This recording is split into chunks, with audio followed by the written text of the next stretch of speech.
We know you missed us. We know. We know you missed us. Yo. Yeah. We back. Life be lifing sometimes. Yo, I just had to cross borders just to access funds. Actually, I didn't access Did you access them? No, I did not. Actually, I did not. No, but Phil, your life is in a good place if you have to take a flight to access funds. You know what I'm saying? Your life is in a good I'm not place. gonna lie, Dad. When we announced the hiatus last week in the Patreon group, a lot of patrons reached out and they were like, "Yo, you guys good? You okay?" And I was just like, "No, we good. Thanks for checking out." They're like, Hey, nobody reach out to me. No one likes you. And I was like, "Yo, we really in a I great see. space. It'd We're be in a like, great space." okay, all right. But also, no, it's cool. like, it's cool. the Zimbo in me also, like the fight to not just kawaya sha. You know what I mean? Ukandikandro kawaya. You know what I mean? Like, it might that's help. not a Zimbo thing, Phil. That's a you thing. Stop it. Just stop it. They're already paying us. Just leave them. Yeah. If you want to, I mean. But no, shout out to everyone that cares. Yeah, guys, we try our best to be consistent with the podcast. Sometimes things just happen. Like last week, I was just burnt out. Like, I have a lot of family stuff happening, a lot of personal stuff happening, and we just did not have. My therapist says the spoons. We didn't have the spoons, Dan. And we just decided, let's just take a break. Give me a second. I need to blow my nose. Dan, do your intro. All right, cool. Hey, listen, we're going to start the podcast now. As Phil blows his nose, I got to ask, ladies and gentlemen. Oh, no, I'm not even asking anything. We're going straight into it. Jump up in the club, everybody gather round. Two broke Twimbos in the town. Listen close to the sound. I need that guy and feel charged. Baby, bring in the fun. With the podcast vibes, we not stop till the morning sun. Every episode got me laughing, can't control my smile. Talking about the latest news with the unique style. Hey. From Zimbabwe to the world, they spreading good vibes, keeping it real and entertaining. They're on the rise. Two broke Twimbos, bring the heat to the floor. Everybody get guy and feel charged in control. To the podcast flow. Ooh yeah. Ooh, yeah. Hey. We are keep moving. Right. To the podcast flow. Walk one here. Let's go.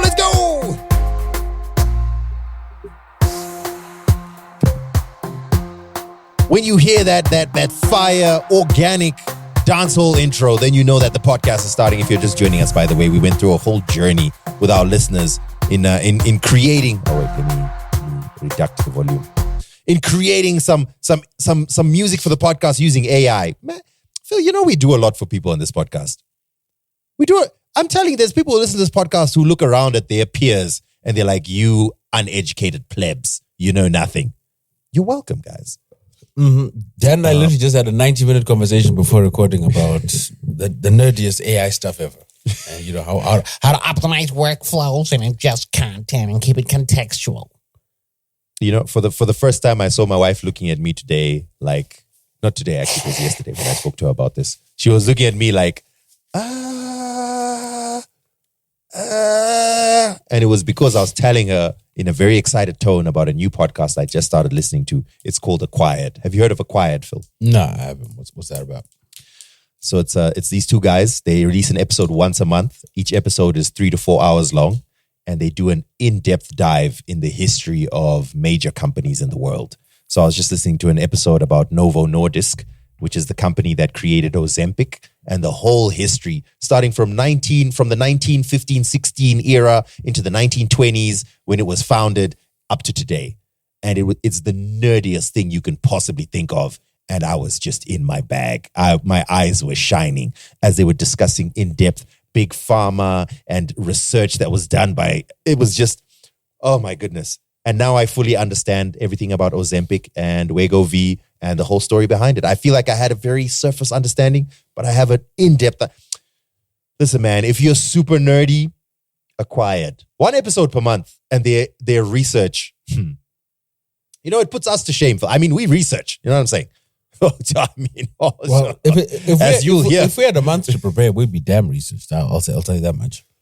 But also, Dad, I see your nerddom and I raise you. Okay? Mm-hmm. Just this week, I discovered a blog of a part-time coder who makes like custom shortcuts, codes for GitHub and for iPhone shortcuts and Mac shortcuts. And I spent an hour learning how to ingest all my memes into a plain text file using shortcuts and then extract them using keywords while in WhatsApp or on Twitter. Because that's a problem we all have, Dan, don't we? You know what I mean? Like you have a litany of memes. But like when you want to find the right meme, how do you do so? I figured it out. And all you have to do is just use like, all you need is a hosting server and then a plain text search repository function and a little understanding of databases. And bam, you know what I mean? You're the meme god. I mean that it's pretty nerdy, Phil, but I don't think I fully explained. Okay. I learned the history of two companies, Nordisk and Novo, who were enemies back from the 1920s up to the 1980s. And then the late 1980s into the 1990s started conversations are potentially merging because all the original founders of these companies were dead. And then they merged. And then from there, they started working on, so their main product all these years was insulin. In fact, insulin is what drove the majority of what America's healthcare system is. By the way, Novo Nordisk is a Danish company and it particularly focuses on Europe, but they entered in the American market and it changed everything. And everything from GLP-1 research into how to create more and more efficient ways of delivering insulin into. I was listening to stuff I have no business listening to. And then how they created or how they discovered semaglutide. In fact, before even semaglutide, they discovered a way of delivering insulin from a lizard, the venom of a lizard. Y'all. Anyway, semaglutide comes out. Ozempic. Okay, let me just give a quick overview to everyone because you've probably heard the name Ozempic and you don't know. Okay. So we'll take 30 seconds, up to a minute. Here you go.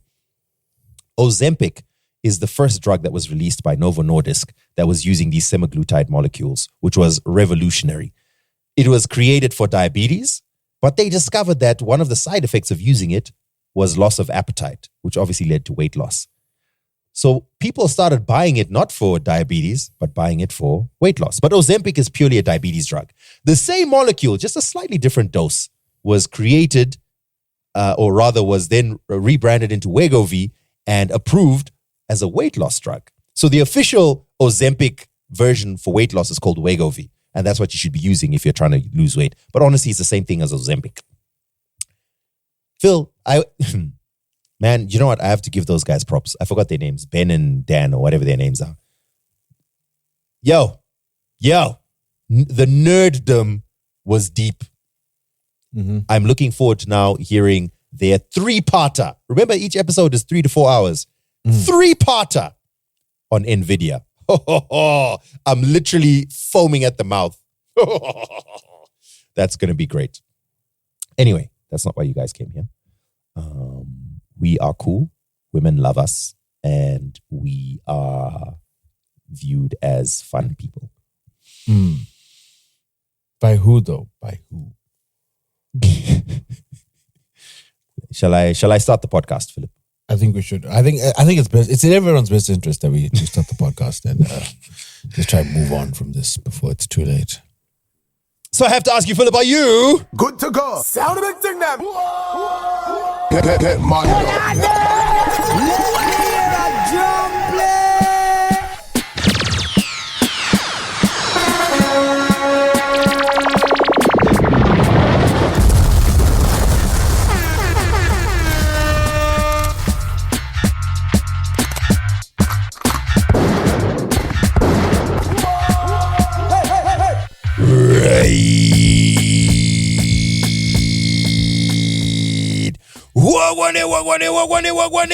Welcome to another episode of your favorite podcast. I promise we are cool people. We are the cool kids.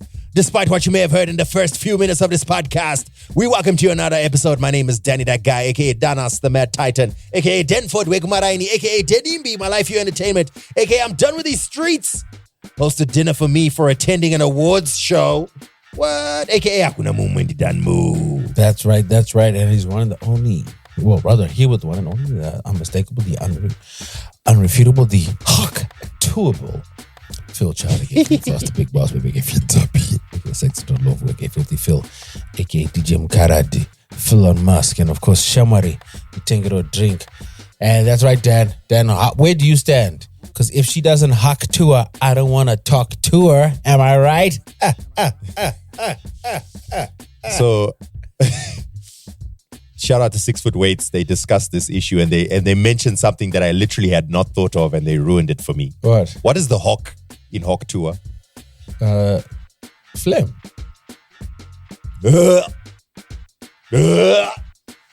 More tour, less hawk, please. You know, Dan. Yeah, we can't discuss it on this podcast. You know, like if we had a more adult-themed podcast, you know, maybe we could delve into some of these topics in great detail. No, because the thing is, Dan, I don't want to. The Dan is the thing is like, yeah, in theory, I get what you're saying, but the problem is you haven't experienced it, so it's like until you've been until you've been with the real one. They're like, no, what do you mean? When she's like, you know what, she's like, you know what, baby, let me give it, and she does up her hair, and then she puts her fingers in her mouth to start. Okay. And then, my guy, Dan, you remember there was a time? Dan, you remember there was a time I was making questionable decisions. You know what I mean? There was a time I was making questionable decisions, and you were like, yo, Phil, what's going on in your life? Like, what's happening with some of these choices you've been making recently? That's why. Okay. That's why. So my question was it the hawk or the tour? It was everything in between. It was everything. Damn. Woo! The hawk tour is just step one. Fam, there's steps after that. And she'll be going through them systematically. You know what I mean? Look, if you want to get into those ones, just remember Jill Scott did a little bit of a demonstration. Jill Scott touched on some of these topics a few years back. That was also part of it's part of the package. You know what I mean? Well, okay. If you're confused as to what we're talking about, first of all, congratulations on being a productive member of society and not getting caught up in the nonsense that exists on the internet. If you know exactly what we're talking about, listen, get a job. All right, you know, maybe read some books. Was trending. Don't spend everywhere. Don't spend all your time on Twitter. You know what I'm saying? Don't be a TikTok just like, you know, gobbler. Just yum yum yum yum yum yum. I see what you did there. Gobbler. Yeah, gobble. Yeah. Gobble, gobble. Wobbly, wobble. So I watched. I literally saw a video today of this girl. Her name's Haley, apparently, and she was talking about how her life has changed since that video came out. If you generally don't know what we're talking about, it's a training video. This girl basically says she's asked, you know, those street interviews. Some guy asks her, "Oh, what's a move that you can do that, you know, drives a man crazy?" And then she's like, "You just got to go hawk to her, spit on that thing." Obviously, you know. Dirty. Dan, you don't need to explain more. Dan. Leave something to the imagination. Phil, I know our audience. I know some of them at least. Anyway, my point is, she was giving a video talking about how her life changed. So she mentioned, first of all, she has paparazzi outside her house 24/7 since it came out. Which I think is so sad because she's not news. She's not news. What? Wait, which paparazzi? Like, guys, there's so much content on the internet. What is happening? Second of all, so she mentions, and then she also mentions that she's never going to open an OnlyFans. But wait, why would she open it? Like, you know what? Like, people are dumb. You know what? Part of me, Dan, like, I get where you're coming from. Like, part of me, like, are we like, as a society, have we become so... We're cooked. No, we're cooked. So cooked as a society, we're cooked. That a woman just joking about what any adult would be doing in the privacy of their own home somehow has now become some sort of wannabe starlet. Like, are you guys dumb?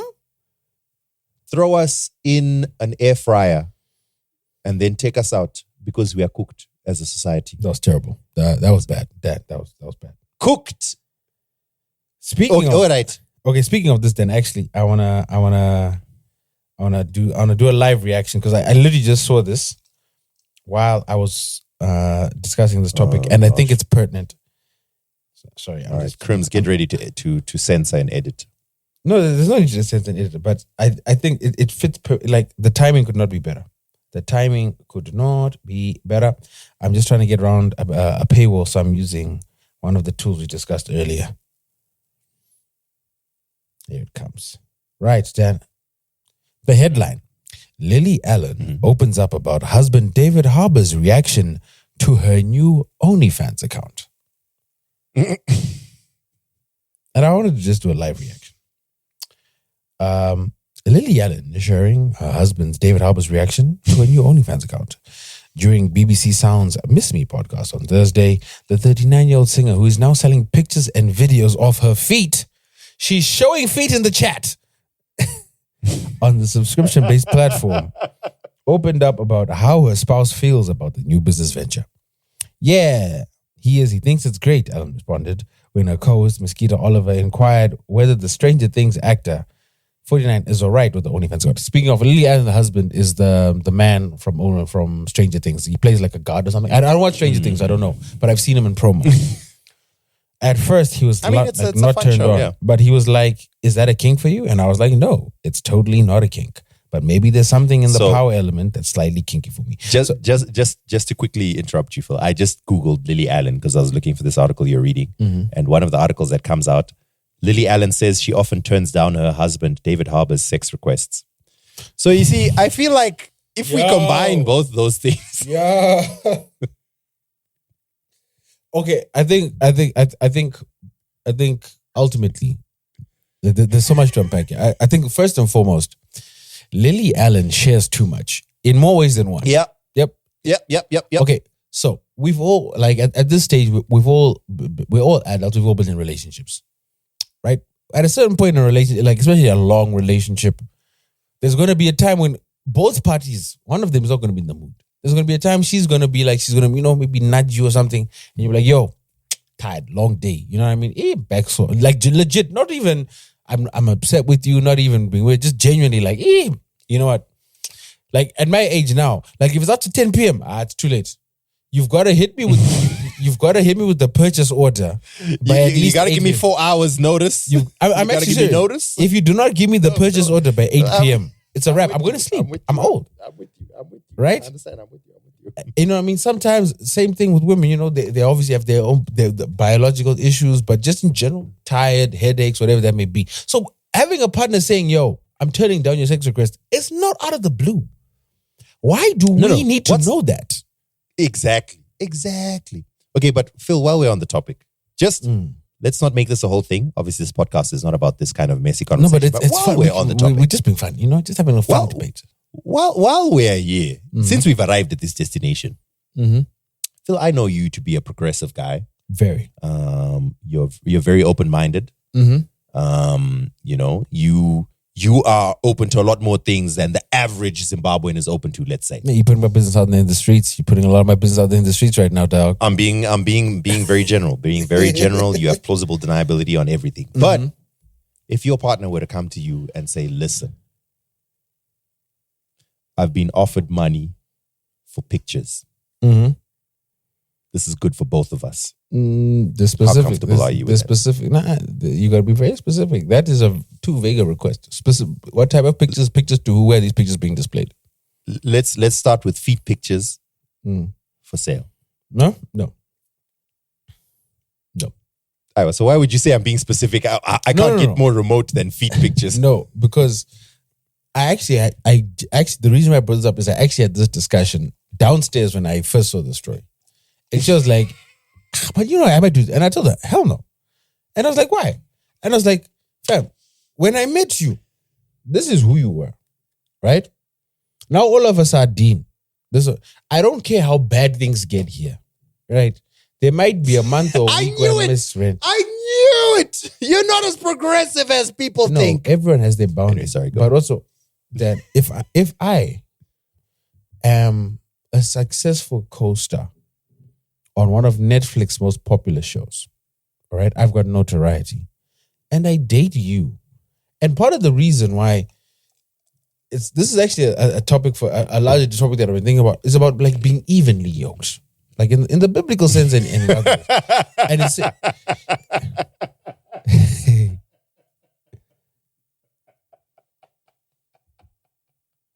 Sorry, go on. you're an idiot. Go on, Philip, go on. But the reason I say this is, right, it doesn't make sense. If you are a musician on the Christian circuit and you start dating a porn starlet, it's you're not evenly yoked, right? If you are it's not. If you are a billionaire, you are not dating Sexy Red. We'll get to her at the Hip Hop Awards. But it's like, I'm not even being to me. It's simply, what are you going to discuss? It's in rare occurrences and rare occasions. Even when we see these old rich men dating young girls, one of the first things we ask ourselves is, yo, what do you talk about with this person? Like, what do you all have in common? Right? So now, if I am an upcoming actor, or now I've established myself as an actor, I know Lily Allen as a pop star. I know Lily Allen to have bops. Like, and I take pride in that. My woman is a talented musician. My woman has a following. My woman has a career. Your career might have taken a turn. And I'm like, of all the options available to my woman, of all the relationships she may have in the industry, of all the skills she possesses, talents, etc. She ran down the list. She was like, the music thing ain't working for me. I can't become a songwriter or a ghostwriter anymore. I can't become a producer anymore. I can't find a primary school to teach piano anymore. Like, all these things. I can't do like meet and greets. I can't find another pop act to open up for. These are all the things she could be doing to at least earn a living, have some sort of self-fulfillment. And she stops at, you know what? Let me start showing feet on OnlyFans. My guy. Let's not lie to each other. That is laziness. Laziness of the highest degree. You're embarrassing. No, that's embarrassing. Like, dude, I'll be embarrassed. I'm not gonna. I'll be embarrassed. I'm progressive. I'm really progressive. But Dad, that's embarrassing. The bigger discussion here, because I think we've discussed it on the podcast before, but I've also had this conversation with people, and I'm like, I don't judge sex workers. I genuinely don't. Sex work is the oldest profession. It's the oldest profession for a reason. People have needs and people want to provide those needs. But even within sex work, there are levels to it. There are, sadly, and it's not to be problematic and true, there are the people who you see standing on the side of the road the moment the sun goes down. Those people don't have any protections. You know what I mean? Worst comes to worst, sadly, they are completely vulnerable. You know what I mean? Like, if I had a daughter, you know what I mean? If I had a daughter, I'd be worried terrible because there's no protections for them. And obviously, their pricing reflects that. And then you've got a level up, which maybe the women, they can afford to go to the club, buy themselves their own drink, but at the end of the night, they expect to go home with someone. And then a level above that, you have the people, sometimes they may be called baddies, who use what talents and skills and gifts that they have to secure longer forms of recurring revenue. And in these forms and fashions, it's all sex work, but there are levels to it. Feet pics on OnlyFans is like the bargain basement of sex work of OnlyFans. Like, no, but okay. You've touched on something that I feel strongly about. Mm-hmm. We are lying. We are lying, guys. We are lying to each other. So, like Phil, I actually don't judge people who, in general, not even in general, let me say, you gave an example of like baddies who have essentially, some of these baddies have monetized their looks and they are able to get long-term recurring revenue. Exactly. The game is the game. The game is the game. It's a wild way to describe it. But honestly, I don't judge you, but I wouldn't say that that's I wouldn't say overall that's good for you. Mm-hmm. Right? But you are completely able to make a calculated decision has been made. And granted, we're not talking about, because there's also ranges to it, right? Another example, like, granted, she's never going to hear this podcast, so I have no problem mentioning her name. But Dryer Michelle, I don't know if you follow the stories. Dryer is in her late 30s. She's her I judge. Yeah, I judge her. Yeah, she's in her late 30s. She found herself a 22-year-old. She's been on the scene for a while. But she's an expert at this. She found herself a 22-year-old who just signed a $200 million contract, locked him up with a baby. And by doing that, she secured herself at least 18 years of child support payments and whatever else comes out of lifestyle, because they may not, like, there's a video that dropped last week. Granted, you don't want to judge too much from a video, but it damn near looks like she's babysitting the baby and him. She's holding his hand while they cross the street, and not holding hand like, hey, baby, let's cross the street as a couple. It's like, no, baby, the car's not coming. Cross the street now. You know what I mean? That's messed up. Okay. Mm-hmm. See, from Jalen Green's perspective, right? I get it. You know, when he was 15, 16, the baddies that were really popping off were the Dry Michelle. Exactly. So he's living out a fantasy. So I get it. He's living out a fantasy. But I do judge her because, okay. He's a lick. So, let's just be honest. He's a lick. She saw a lick. He's a lick. Yes. And that's messed up. That sucks. But I think it's part of a broader discussion, and we are not honest because we want to be politically correct. So on the one hand, I agree that sex workers deserve dignity, respect, and protection. Mm-hmm. But is it good for you in general to get into sex work? I think the answer, of course not. Everyone knows. Of course not. It's not. But to say that or to imply that maybe you shouldn't do this, or if you have an option, avoid this, or you know what, it's not great for you to get into this. Someone saying that is viewed as a bigot, a bad person, or whatever. And I think that's not right. Listen, I understand. Sometimes people don't have a choice. Sometimes people end up in a place not through any choice. Even sometimes they make the choice, and people should be free to be able to make their own choices and maybe have a different idea later, or maybe even decide that this is what I want to do. But as a society, I think it's very fair for us to say, you know what, this is probably not the best for your overall health, your mental health, your physical health, your prospects going forward. And so I think it's okay for us to say that. And everyone should still be free to be able to make their own choice. But if I knew that my daughter or my sister or my family member was thinking, you know what, things are so tough, I want to open an OnlyFans, I understand. But my advice is absolutely don't do that. Obviously, if I have any say, if she comes to me, I was like, listen, things are tough. And I figured, you know what? Maybe if I open an OnlyFans, and you know what? I'm not going to show anything else other than feet. No. Because what you're opening yourself up to, and not only that, just how you're going to be perceived in the world and how you'll perceive yourself most likely is going to be not good in the long term. So no, why do we lie to each other and whatever? And I get it. It's because we don't want to. I do think that sex workers deserve dignity, right? The answer is obviously not, they must all die. That's messed up. No, they deserve dignity and respect. But at the same time, we must also be truthful with each other and say that it's not the best place to be in. And I say, and I was bringing that up to say, like, that's what I was saying. Lily Allen has displayed, it's just a lack of thought. Oh yeah, that's where it started. It's just a lack of thought, like of all the things you could have done. Eish. Do you know, there's so many.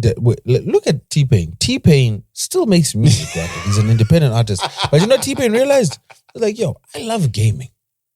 Let me just start streaming my gaming. Now T-Pain is saying, yo, I'm making more money streaming than I ever did making music, but he's still making music. People under 25 know T-Pain as a streamer, not as a musician, which is wild. You know what I mean? I think that's wild. Yeah. It's like, oh, T-Pain, yeah, the Twitch streamer. And the rest of us are like, what? No. T-Pain. No. And besides playing games, what T-Pain does, T-Pain will collaborate with his fans and make music on the spot with his Twitch. That is beautiful. I love that. Genius. But you know, it showed planning, it showed forethought, it showed like, yo, I need a pivot. How do I pivot? But also, how do I pivot knowing that I have a wife and kids?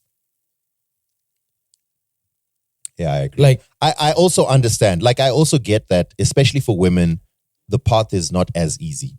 And I also understand the pressures that come from, if you're a good looking or conventionally attractive, or even not that, even if you have a certain whatever it is about you that you know is attractive, and the pressures that, like, I'm broke, I'm trying to figure out my life, I tried to do this, I tried to do that, and I couldn't do it. Or I just want to do this. I completely understand everyone must make their own decision. I'm not trying to say you mustn't make your own decision. But Yeah, Danny said it on Two Broke Twimbos. Hey, don't. You know the worst thing is. Don't. And if you are in sex work, try to get out. That's what I'm saying. I made a mistake, Dan. I just looked up Lily Allen's feet. Wait, okay, this podcast has already gone off the rails. But I was, she ain't getting the $9.99 from me. I'm telling you that much. So okay, I'm not going to Google it in case I get Google. Okay, wait. Follow up question to you. Okay, Phil. Mm-hmm. You know, I just so happened to be listening to the Joe Budden podcast. I don't regularly do so, but it came up and I listened to it. Mm-hmm. And the guys were discussing something. There's a wild story that happened where I can't remember if it was Flip who came in and told Mel that, hey, I basically rendezvoused with one of your sneaky links. Ha ha ha ha. You know what I mean? Then she's all embarrassed and whatever. They're just discussing this, right? Yeah. And then as the podcast goes on, she like doubles back to the story and she's like, wait, hang on. If that guy who I'm dating did something shady, would you tell me? Because you don't know him, you just kind of met him. Mm-hmm. But you know me because we meet every week to do this podcast and we're somewhat friends. Would you tell me if you saw him somewhere doing something shady? And his response was like, hell no. Mm-hmm. And then led to this whole discussion. And I was shocked to hear these stories because everyone was saying, nah, you got to understand how I was raised, the code on the streets, nah. You're listening to that podcast for a common sense discussion. No, I mean, I wasn't listening to a common sense, but it just made me think because to me, okay, let me put it this way. Phil, if you have a good friend who is a female friend, and she starts dating someone who either you know is shady, or let's say after they start dating, you see him doing something shady. Mm-hmm. Confirmed, not suspected, confirmed. Mm-hmm. Would you tell her? Yeah. So some people feel that that's somehow breaking a code, or it's. I don't know that nigga. To me, it seems so. What code? I don't know that nigga. Okay. What if they're both your friends and they're on equal footing and friendship? I'll have a conversation. Like, so granted, I've never had this conversation with you, but my friends know, like, I tell them, do not do shady stuff around me. I am a bad liar, nor do I want to lie, and I will sell you out. So and they know, don't do, like, if you want to do nonsense, don't do it around me. Okay. I'm not saying that if you're asked, you'll lie. I'm saying, would you go and report? Oh, yeah. Hey. After I've warned him, I'll pull him aside and be like, my guy, what are you doing? What is this? Like what's going on? You know I have an allegiance. Like I said, if these are both my friends, you know I have an allegiance to her.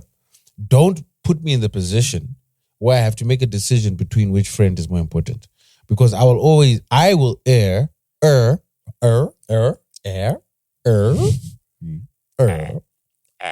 I'll err on the side of honesty.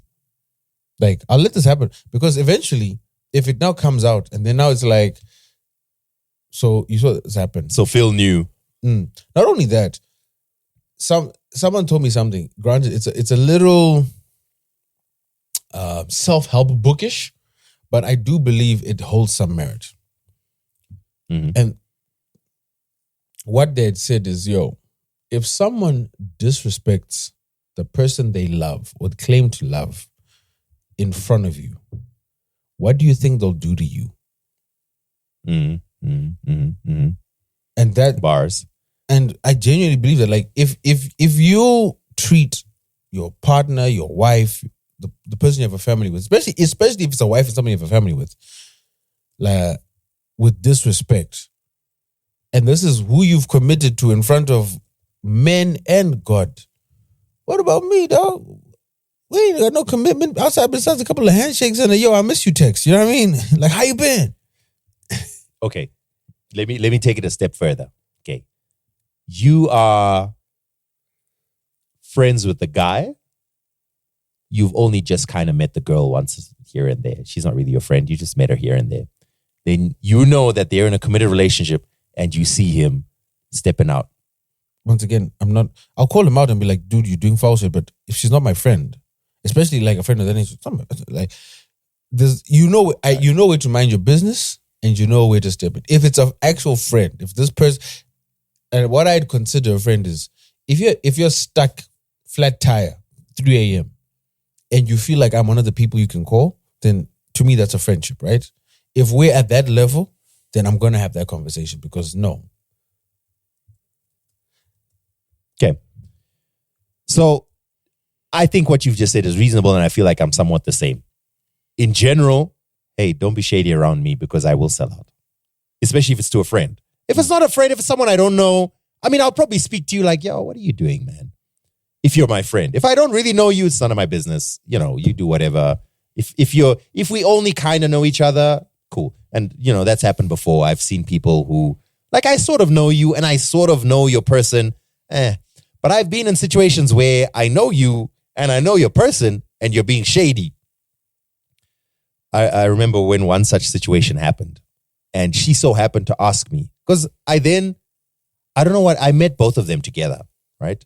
And I knew he was moving funny. Mm-hmm. And then I was like, oh, you guys are together. And she called me afterwards and she was like, why did you say it like that? And I was like, listen, man, I don't want to sell anybody out or to make I don't want to get involved in y'all's business. All I'm saying is, I don't think everything is as it seems. And I think you need to have an honest conversation with your mans. And I was closer to her than I was to him, but I did kind of know him. And I don't know if he ever found out that I said that, but he did act weird towards me afterwards. And no, obviously he did. Dude. Yeah. Okay, play the conversation. I want to put it on record. Of course. How did the conversation go? The conversation was like, yo, are you cheating on me? Of course, baby. Why would I cheat? No, never.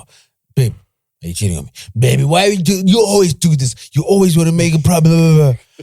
Dan said he saw you cheating. Dan, nah, man, that man's lying. So why would Dan say that?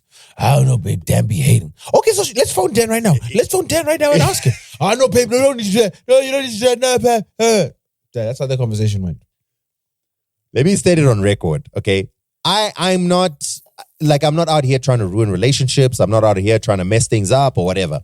But if it's my friend or someone I know, I'm going to be, I feel like if you're doing them dirty, they should know. If it's someone I don't know, it's none of my business. I'm not out here trying to, whatever. It's none of my business. You guys do your thing.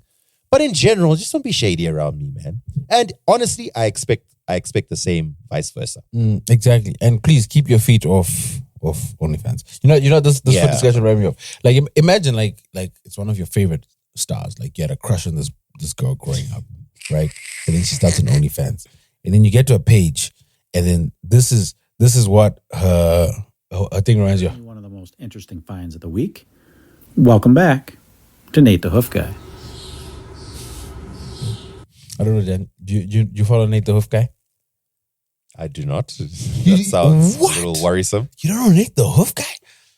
So who's Nate the Hoof Guy? Nate the Hoof Guy. He's literally I guess I don't know what this thing. He's a hoof guy.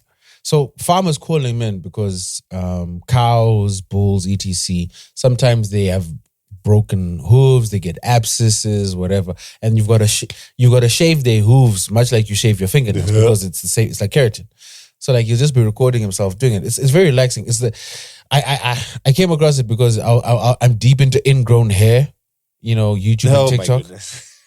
So it's an offshoot of ingrown hair, YouTube and TikTok. So I catch it. So I was just making reference to like, what if she had like hooves for feet? You should really check it out. It's fascinating. I love it. It's very relaxing. I will not. It's also no such thing. It's like the other day, my wife was watching a YouTube video of there's pimple popping. Right? Oh, and then there's I don't know what the hell medical condition you have. And honestly, this should not be on YouTube. This should be in a university being studied. And my wife is deep in those circles. That's my bag. That's my bag. That's deep in my bag. I love those ones. Yo, there was one episode of Hoof GP, who's like Nate the Hoof Guy, but he's in Scotland. There was a cow that had like a massive abscess. So they've got to put in this machine for them to clip it. And then like the abscess caught onto the thing and then it just started gushing pus. So now the wild part is he's squeezing this massive abscess and the pus is coming. And then he squeezed the wrong way and the pus just goes all into his mouth.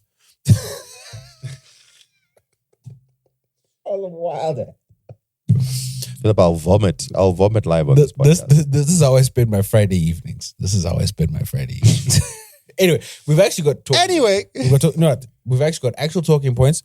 Let me. Okay, wait. Let's start with Africans doing it big. Let me quickly address some people we need to celebrate. First of all, this past week we had the BET Awards.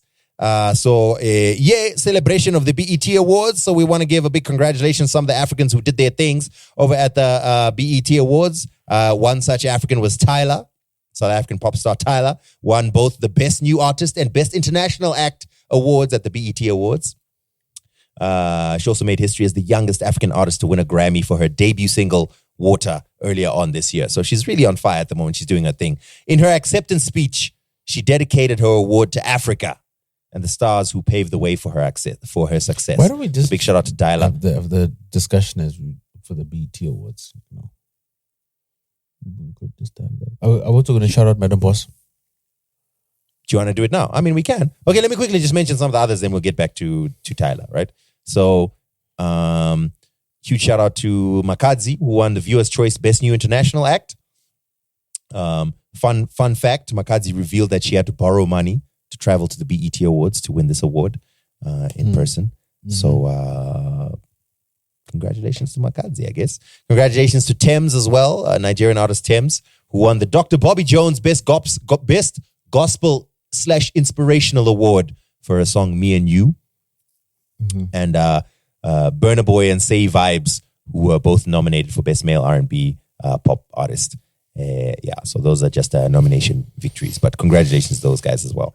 While we're speaking nominations, I think it's worth mentioning that for Best International Act, Ashake, Ira Star, and Focalistic were also nominated from Africa alongside Tyla. Shout out Folk. I saw his little vignette when I was preparing to watch the awards. So it does seem like, once again, 2BT alum. 2BT. Two of the nominees are 2BT alum. Yo, you know, we need to get back on our interview bag. You know what I mean? I think people forget we out here. You know what I mean? Like, we out here. We can make phone calls. When we make phone calls, people pick up eventually, you know. Sometimes not on the first time. Sometimes you'll have to send a text like, hey, it's Phil. Sometimes you have to send a text first, and then, But also we record late. But they do pick up eventually. But, you know what, Dan, this was actually fun. I was looking forward to the awards, and for one main reason. And it was this. I don't know if you caught it on the Friday before the awards. It was announced that a certain performer will be performing there for the first time. And he dropped this heat. Have you heard this yet? Willard. Yes, I heard it. Yeah. Don't give up on me. I need you to hold on. Know you deep up in the storm. Considering everything I've been dealing with these past few weeks, damn, this song hit home. It hit home. You could get down on the road and you feeling all alone. Don't lose sight of where you're going, cause I know you can make it. Oh, yeah, I know you can make it. Ooh, I know you can make it. You are in the smoke and the fire, tightrope on a wire. I see you broken and tired, and all your hope is expired. You're just done with the chains and the games and the shame, and the world is insane. All the pain from the flames that you walk through, but no one to talk to, but ghosts that'll haunt you and thoughts that'll taunt you. Trying to heal, but the battle's uphill, and if God is for real, you just wonder if he'll listen. So many tests for the flesh, exhausted, gasping to catch your breath. Walking through the valley of the shadow of death. When you think you got nothing left, keep going. Don't give up on me, I need you to hold on. What a beautiful song! What a beautiful song. Did you like it? Do you like Willard's rejoining of the musical foray? See, the thing is, I know you like Will Smith, so I don't wanna burst your bubble or anything like that. No, Dad, we were here for honesty. No one wants to listen to a podcast where everyone just agrees. Like, you're right, Phil. Yeah, you're right. Okay, let's get.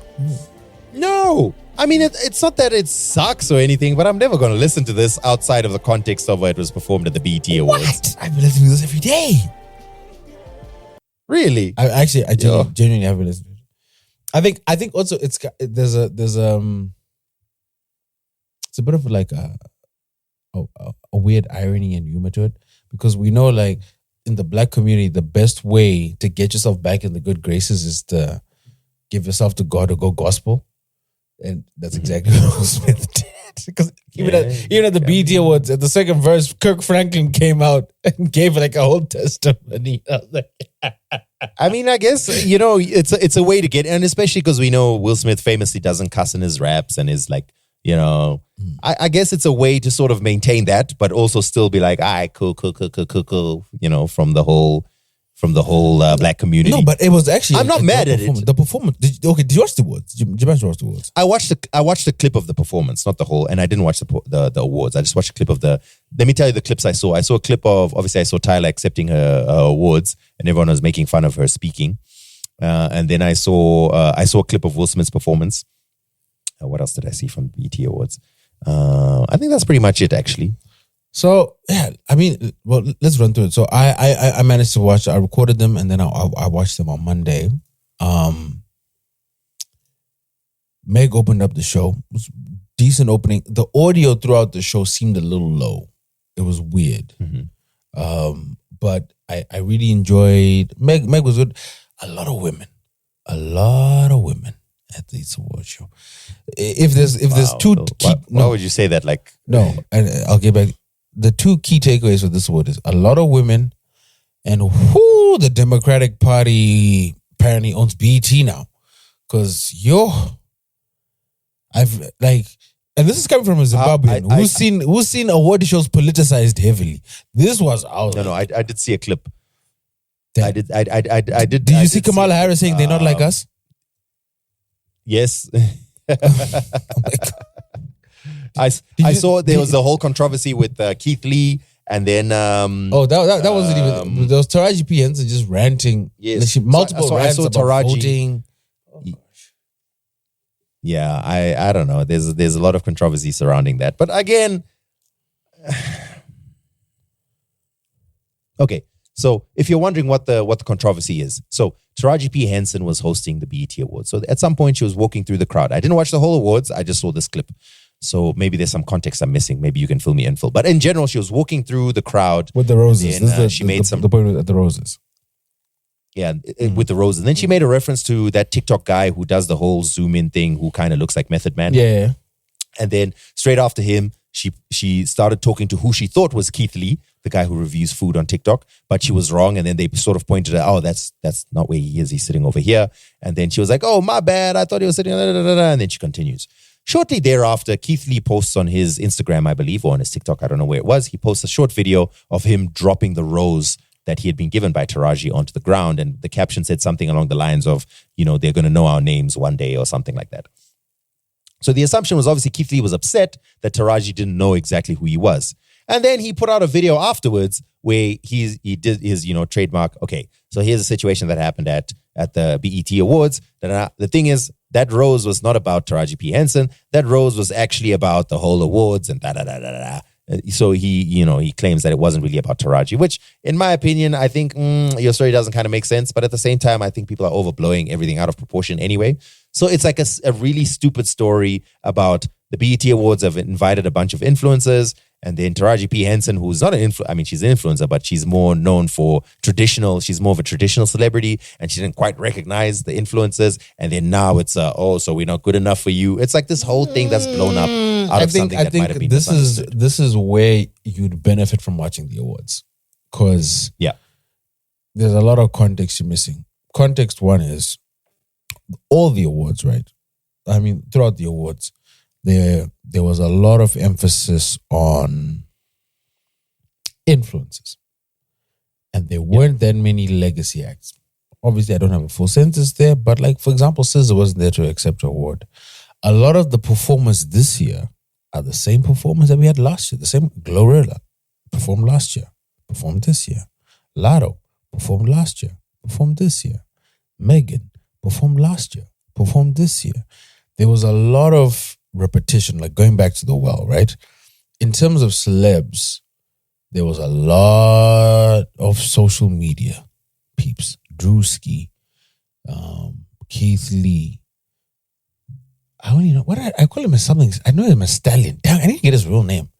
All I know him as the come closer, and I'm giving you a recipe guy. Yeah, the come closer guy. So, by the way, there's some of his recipes look fire. I won't lie, but there's that. Now, the caveat there is, in the beginning of the show, Keith Lee was not sitting where he was sitting. Keith Lee was sitting somewhere else because I saw it.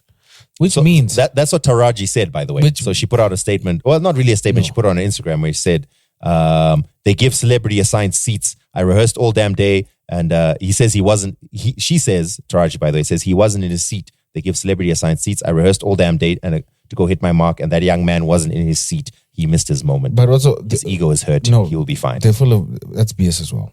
Because Taraji ad-libbed multiple times. She's a seasoned performer. Dan, you've hosted awards before. You've hosted a lot more awards than me. If you are told, yo, in row 1, you're going to see, let's just say Madam Boss. And you go to row 1 and you don't see Madam Boss. What's the first thing you're going to do, even if you're on live TV? So, first of all, No. Answer the question then. Answer the question then. No, just to clarify, I have hosted awards shows.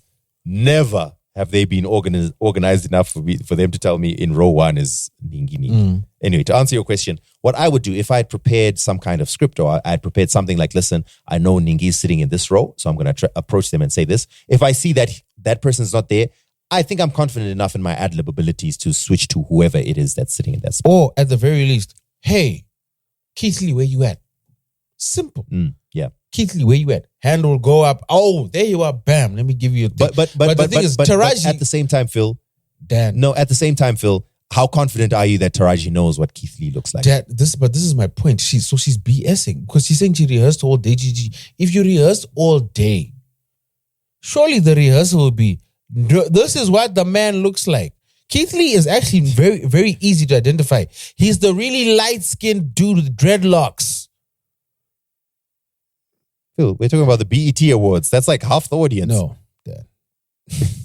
Anyway, that I got. So, but even that, like the fact that they deliberately involved or try to involve Keith Lee and Drewski and all these people was also a sign of them switching to more influences. But it's also because I don't think they could afford to get the A-list actors. And also the other thing that they couldn't afford was there was an Usher tribute. Usher deserves his flowers. I was really happy that Usher got his thing, but Lord, I was like, yo, okay. Let me go off memory, but I've got a list here, but let me just go off memory. You got an Usher tribute with Coco Jones, Tiana Taylor, Keke Palmer, Summer Walker, Victoria Monet, is it Chloe or Haley? I can't remember who. Sorry, I keep mixing them up, but one of them. The only man I remember giving an Usher performance was Childish Gambino. And Childish Gambino had just come off his rant. What? I don't understand. Like, how are you giving an Usher tribute to this grad? I know Chris Brown is persona non grata, but he should have been number one on the list. Tyrese is front row in the audience. Why is Tyrese not giving an Usher tribute? I mean... No, Dad. Tyrese can sing. Tyrese is part of TGT. TGT make amazing R&B music. Tyrese should have been given that. Where was Mario? That Ray J was there. You telling me Ray J couldn't do something? I mean, Ray J. Dad, when you've got a Usher... All I need is one wish. When you got an Usher tribute and it's nothing but women, like, that's wild. Like, it's not even like about representation, but it's just, what? Who are the artists? The whole point of a tribute is to have the people that Usher has influenced pay homage to the artist. We can't say Usher has influenced more women than men. And on top of that, you've got Keke Palmer. Keke Palmer, you're messy, yo. Okay, we already know the drama you and your baby daddy had because of the Usher concert. Then you pop up in the Usher video. Now you're performing an Usher song. You can't sing. She tried to hit that note and you didn't have to call. And, oh my gosh. I was like, nah, man. Nah, what is going on? So should I watch these? I didn't plan on watching them. Are you saying I should watch them? But should I watch these? They were decent watch. Like, I had good moments. I had good moments and I had bad moments. Like the good moments, I definitely remember I had a great time. Part of the Usher tribute. Usher's speech was a little rambly, but I enjoyed it. I enjoyed some of Taraji's speeches. I enjoyed Childish Gambino making it very awkward for people. I don't know if you saw the Childish Gambino clip. I saw a clip of that as well. But I also, didn't watch the whole clip. So the weird part is Childish Gambino paid for that, which is why he was able to do it. So Childish Gambino is promoting his movie. So he paid for the ad slot for his movie. He comes out and he's like, I can't remember, what's the category? I think it was best R&B or something. And then he's like, yo, just a heads up. This is the Black Entertainment Awards. Me and Will Smith have the same amount of BETs. But I have more Grammys than Will Smith. But Sam Smith has more BETs than me. No, sorry, has the same amount. But Adele has more BET awards than me. Make it make sense. And I was like, you know what? Fair criticism. Hilarious. Hilarious, but fair criticism. There was that. I enjoyed Lotto's performance was okay-ish. Gloria's set, Gloria's set was actually great. Like Gloria, she's next. I had fun watching. It's 7 p.m. Friday. It's 95 degrees. I ain't got no nigga, and no nigga ain't got. Then Sexy Red came out, and I was like, good Lord. So Sexy Red opened a performance with. I saw a clip of that. Yep. I think Phil. I think it deserves us playing that. Which one? The Donald Glover? Sexy Red. I think we need to bless our listeners, especially the beginning when she hit that note. Perfectly. Also, does Sexy Red not know how a mic works? Does she spend so much time twerking on stage she doesn't know what a mic is for?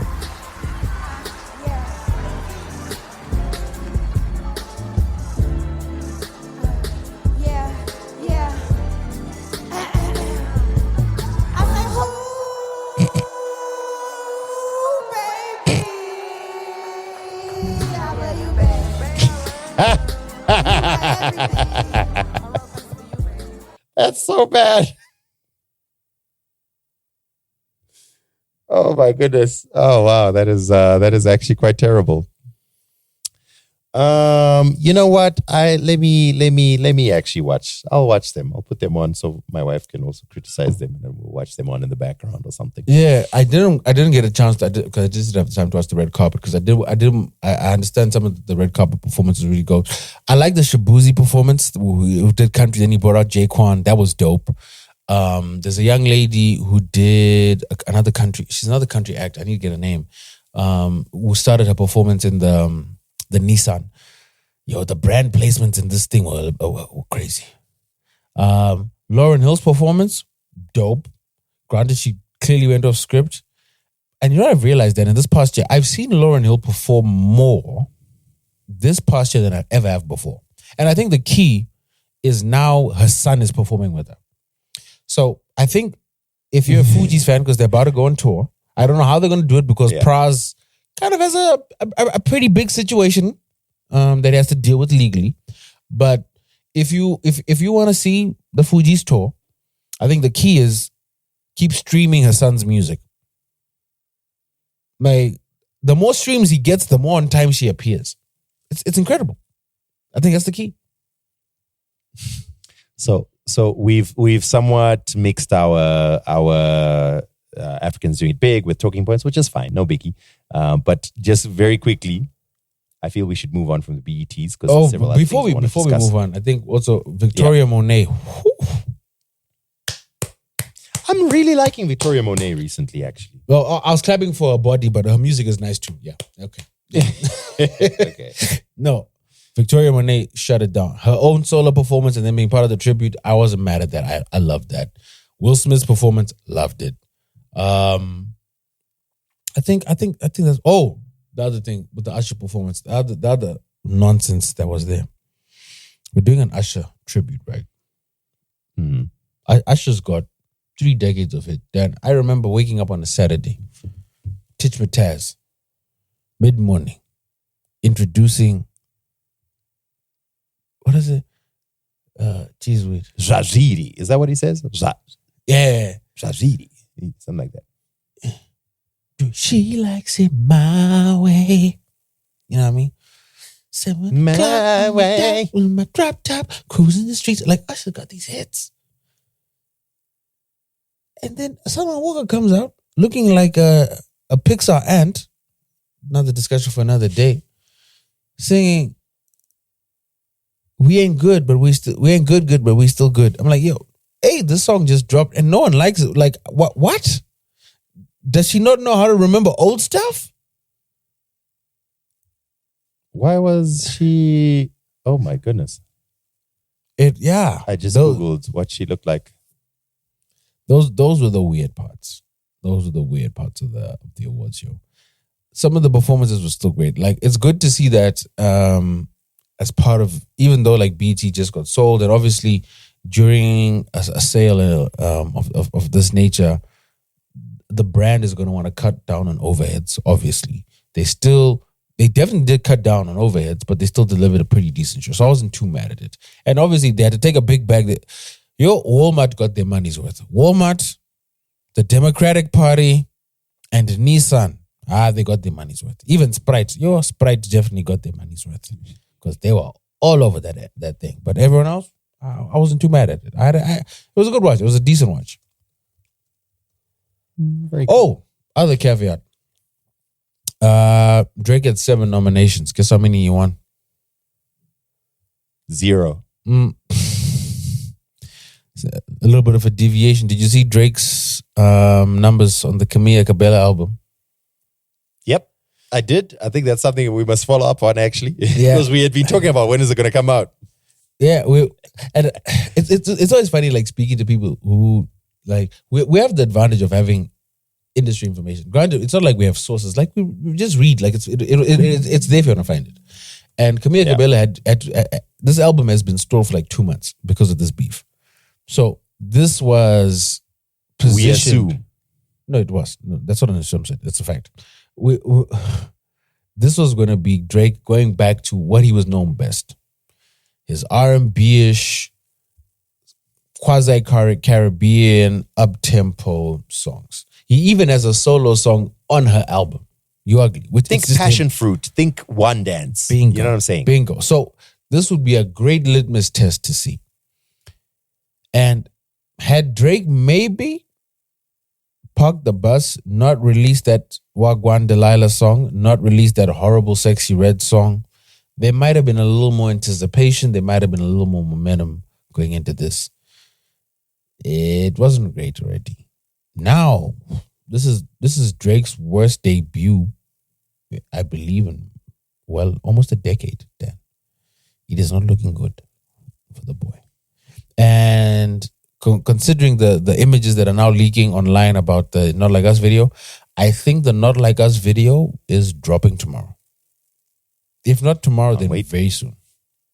Well, wait, if you're listening to this podcast, then maybe the video is dropped already. I expect, because they put out teasers, right? They put out teasers of stills from the video. Yep. I think it's dropping tomorrow or very soon.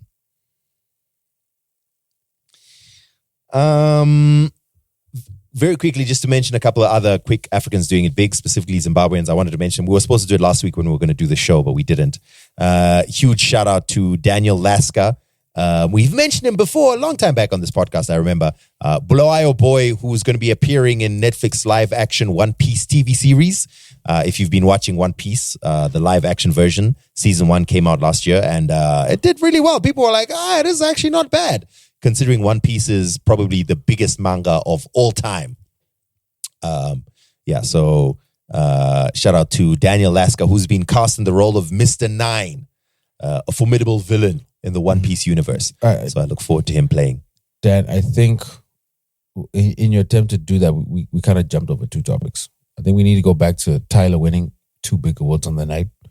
And then we needed to go I back literally just mentioned that. No, but we didn't discuss what it means. We will discuss that because, in fact, less about what it means. I wanted to discuss more about Tyla and this whole debate that happened with Charlemagne and whatever. But anyway, what did you want to discuss about what it means? Well, let's if you want to do it, let's do the discussion now. Okay, quickly. So after mentioning Daniel Lasker, that's cool. And then the last thing I wanted to mention is a Zimbabwean by the name of TK Maidza, who featured this week in a Guardian article. Let me just pull it up quickly. I was going through it earlier today. Why can't I find it? TK Maidza in the Guardian. We've spoken about TK Maidza before.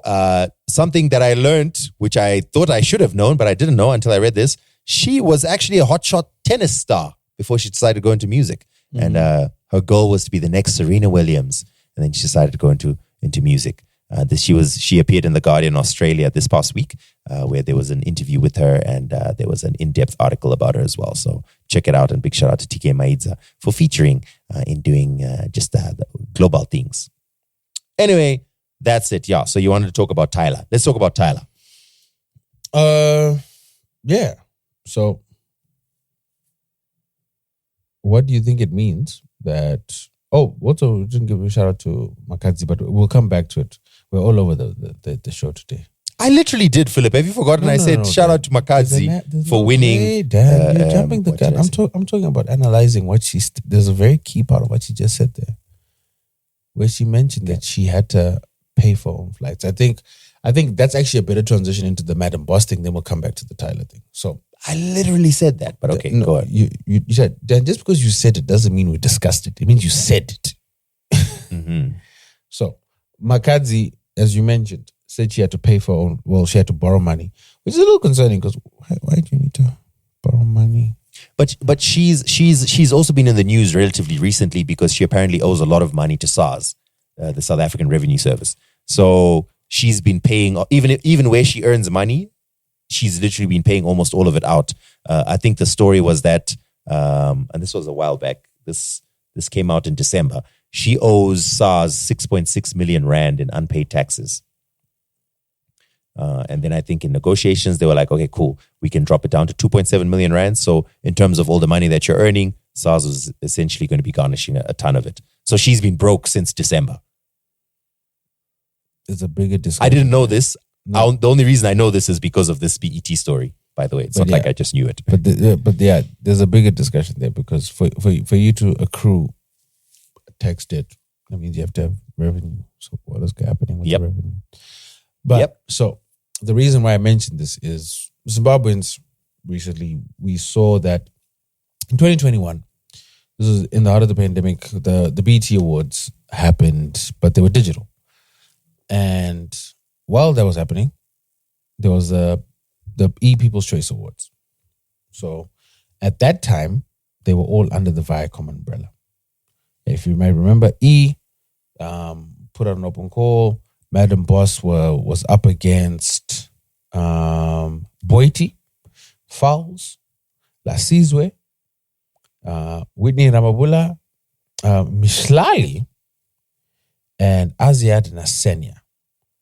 And she beat out all of them with votes. So shout out to the Madam Boss, the Bossettes. I don't know, what do they call themselves? Who voted for.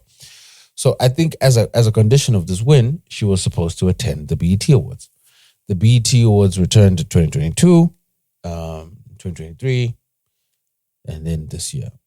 So we don't know what the conditions was, but she didn't attend particularly the last two ones, which did have an audience. So when she attended these awards, I started seeing her posting about it, and I was a little confused as to, okay, wait, what's going on here? And then I hadn't really been paying attention, but I quickly caught up. You guys will remember that it was announced that she was going to be attending, and then there was like posters put out with a lot of brand names on the flyer, etc.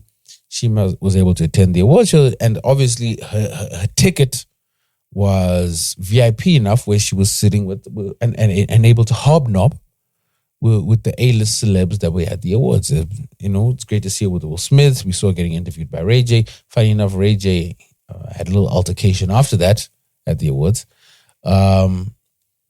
And a bunch of other artists. Can I just say as well, in part of your description, I just want to emphasize some things that I feel need a little bit of emphasis. So Phil has given the backstory as to why we expect that she was invited. She was nominated at some point, and she won. But for E, so you would not expect for the that BET Awards, but for the E. Yes, But at the time, Yeah, E and BT were all under the Viacom umbrella. Yes, exactly. So here she was with even if all of that hadn't happened, even if they said, let's just imagine that the people who were putting together the list were like, listen, we want at least one representative from every country that has, black music in it. Who should we get from Zimbabwe?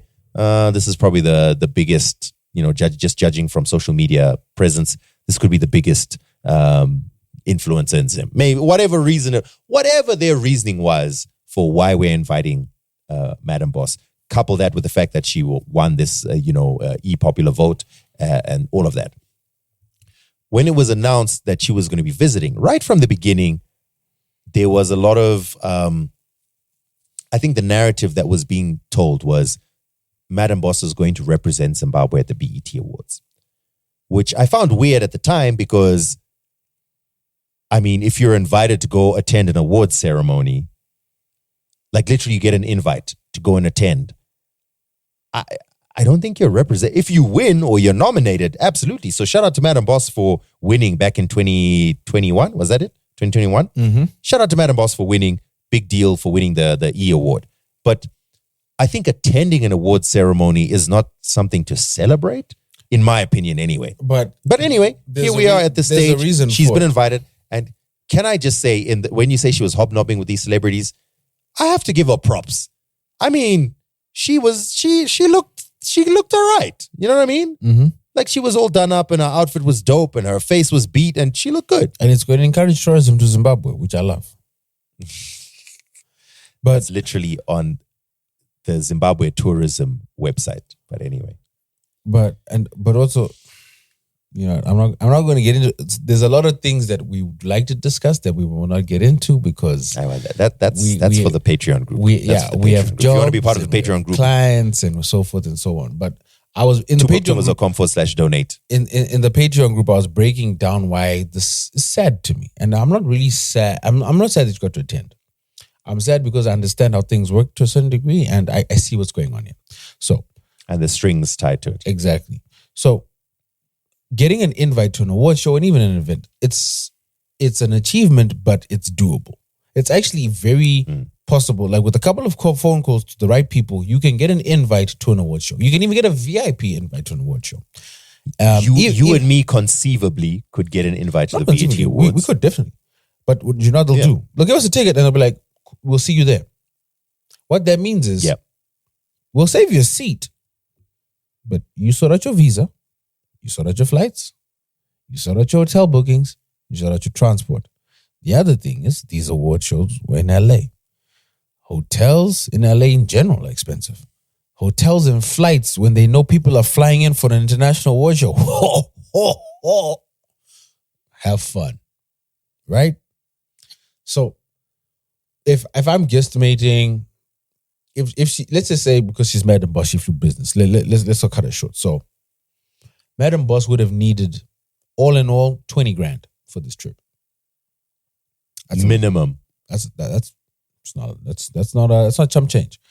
Especially for an award show you're not being reimbursed for, and you're hoping and praying that your attendance at these awards yields results. So the only way it's going to yield results and yield revenue is if a big hullabaloo is made out of it. Right? That's the only way it's going to make sense. So you've got to, in that respect, more power to her. Cash in. However, the sad thing is the strings that are attached to it. And we were connecting the dots for people in the Patreon group. We're not going to do it here on this public platform because I enjoy walking freely in the streets. But the plight of the Zimbabwean entertainer and what you have to do and the hoops you have to jump through just to exist, just to live, just to ply your craft, it's tough. Like Madam Boss doesn't make content for me. But I still understand the struggle she goes through. And I'm just like, I feel bad. Especially when you have the Ministry of Tourism, who, from everything I could see before this, I didn't see a peep from them. I don't see a peep. I didn't see a send-off. I didn't see nothing from the Ministry of Tourism. But all of a sudden, while she's there, now all of a sudden they're riding on her coattails. Like, where were y'all when she needed you guys to actually do what you do and send her with someone? Where were you guys when she needed flights? You know what I mean? when she needed support. I mean, okay, to be fair, Phil, we don't know for sure if they weren't involved in the support. But I also get your point. I get your point. But I think let's move away from the part where you're saying that there's stuff that you feel sorry for her for. Let's move away from that for a little bit. And I just wanted to, this is what I wanted to discuss. Okay, so Madam Boss is someone who built her fame on skit comedy, right? She does a certain style of skit. In fact, I believe what really got her famous was doing a bunch of skits that were in the vein of, boss versus maid, right? And this was this whole Madam Boss persona. And that's those skits were getting more and more popular, and she sort of blew up. And then now all of a sudden she's A-list celebrity in Zim, and she's now appearing in music videos, she's appearing on interviews, and she's basically grown her brand. And again, like Phil said, she doesn't make content for me, but I see the hustle and I applaud the hustle, and you did your thing. And I've actually had to work with her on certain things before, and I got in touch with her management and got rates and whatever. And I think she's running a professional ship as best she can. So I feel like I want to say right at the beginning, this is not any kind of hate towards her. But I once complained about Zimbabwean celebrities. And I remember at the time, Phil, you were very like, no, but every place has situations like that, it's not a uniquely Zimbabwean thing. And I sort of insisted that no. What is the context in Zimbabwe, please remind me?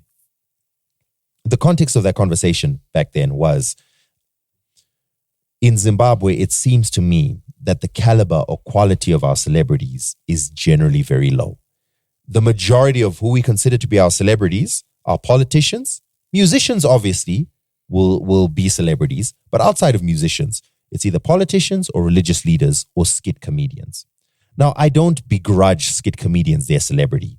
Even in places like America, some of the most famous people include people like Drewski, include people like Trey Rags, who, by the way, I think is so hilarious, include people like...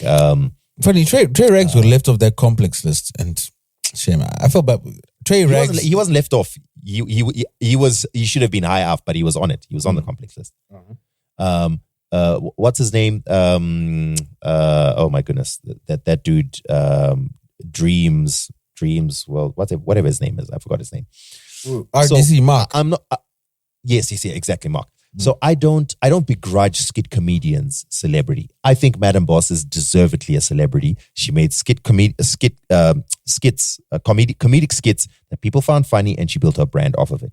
What I do begrudge is that those are our only celebrities. If you were to sit and say, who would we send to BET? One representative from Zimbabwe or two representatives from Zimbabwe, I wouldn't want it to be a skit comedian. If we're sending a group of 10 or even a group of 5, I would want a skit comedian to be included. But if one representative from Zimbabwe is going to the BET Awards, I would feel weird about it being a skit comedian. And on top of that, the skits are about poverty. But anyway, I'd counter okay. with your own words about quote unquote bad art can exist, and also yes. Again, let me reiterate. I don't think Madam Boss should not be a celebrity. She should be. She's deservedly earned her celebrity. But what I do think is that we should have more than just skit comedians who are celebrities. Mm-hmm. Granted, we have 3 or 4 names that are not, number one, they're not politicians, they're not religious leaders, they're not musicians, and they're not skit comedians, right? Those are the 4 categories that I say Zimbabwean celebrities are. We have 3 or 4 names that fit into that category who will count as celebrities, in my opinion. And I think, there's a few here and there. In fact, to be honest, there's a bit more than that. I'm being a bit harsh. There's some who are,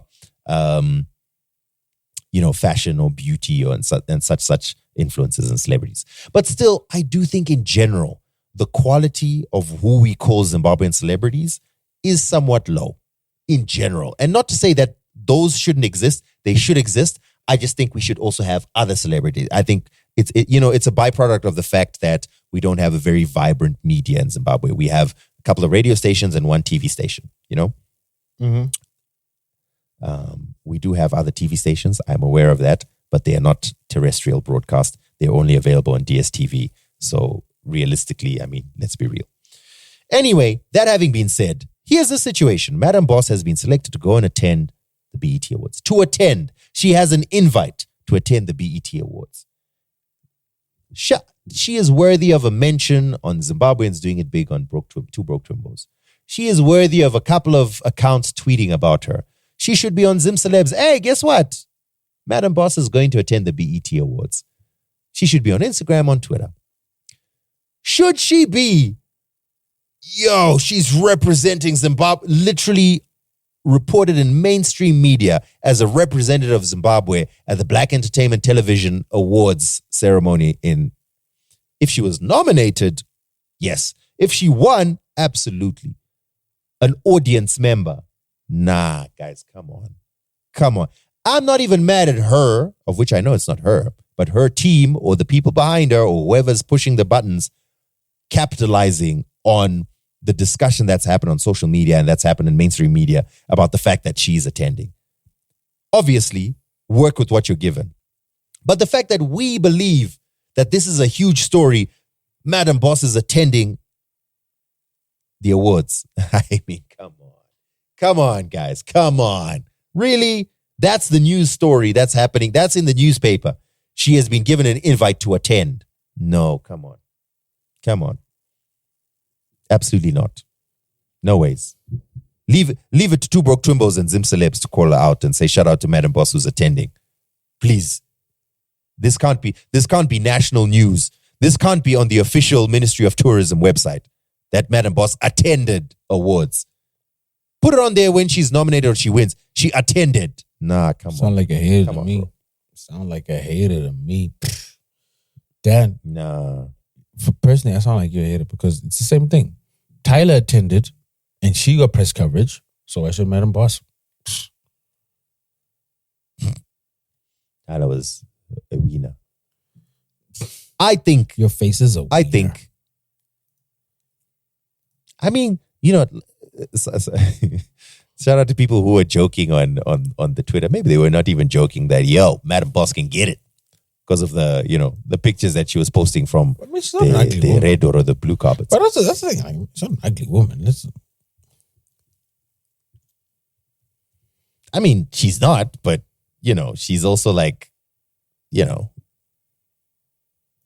believe she's in her 40s or about to hit her 40s. Sure. Oh, no, actually, Janet Jackson's in her 50s, Dan. If Janet Jackson takes me. Shout out to her, actually. I was actually having a conversation with Madam Day. I was like, yo, ma'am, if Pam Grier even looks at me a certain way, it's on and popping.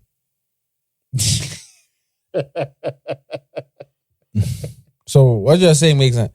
I'm telling you right now, Pam Grier looks at me a certain way. Obviously I'm going to treat her with respect because that's Pam Grier. Take her out to dinner, but it's Pam Grier. Look, I mean, I saw a picture of Madam Boss standing next to Tamar Braxton. Tamar Braxton is 47 years old, and I'm like, yo,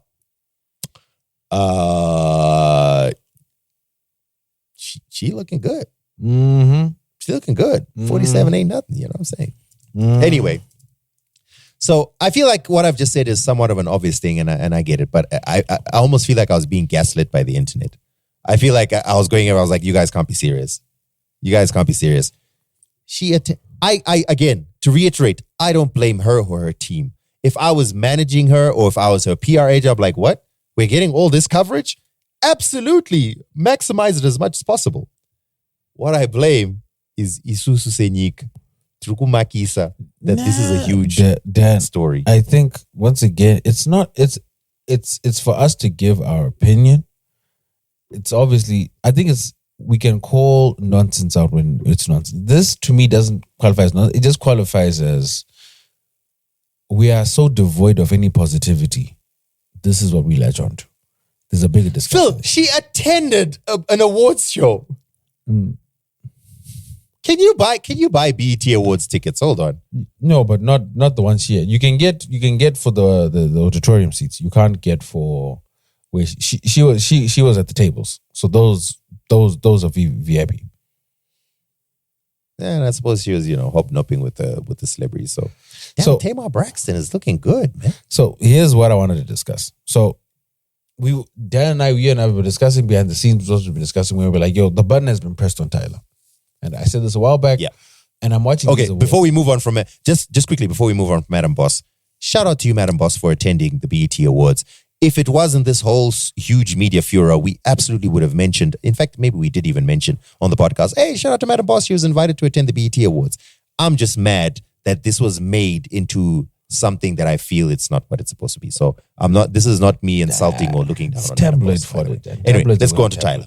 So Tyla, the button has been pressed. Like, that's something we've discussed on the podcast. That's something I've told you, like, behind the scenes. I'm like, yo, guy, what I'm hearing, what I'm seeing, this is going to be a serious push. And I'm watching these awards, and even before this, I'm like, yo. Sorry, Phil. I hate to keep interrupting you, but did you listen to the last episode of 6 Foot Weights? No, actually, I've been so busy. I haven't caught up. I get it. When you get a chance. So these guys are discussing. You know, the whole long debate we had in our group over the whole Drake Kendrick thing. Mm-hmm.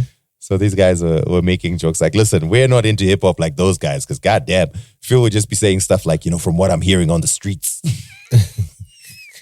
It was just funny the way they spoke about it. Anyway, so now I'm just hearing you like, yo, from what I've been hearing, the button's pressed on. It's the same kind of thing, of which I get what you mean. I understand. I know exactly what you're saying, but it's falling into that exact same category. Listen, man, from what I've been hearing on the streets. I mean, I'm tapped in. You know what I'm saying? I'm tapped in. All right, so tell us what the streets are saying about Tyla, Phil. No, not the street, but the industry. We Yes. People they knew were like, there's a big investment here.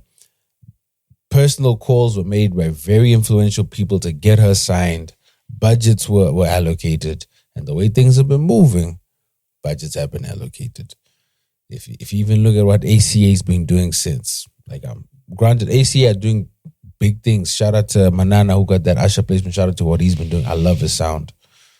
I haven't heard a lot from Nasty C in a while. Like, Nasty C dropped a project and did a whole tour, but hasn't been much. You know what I'm saying?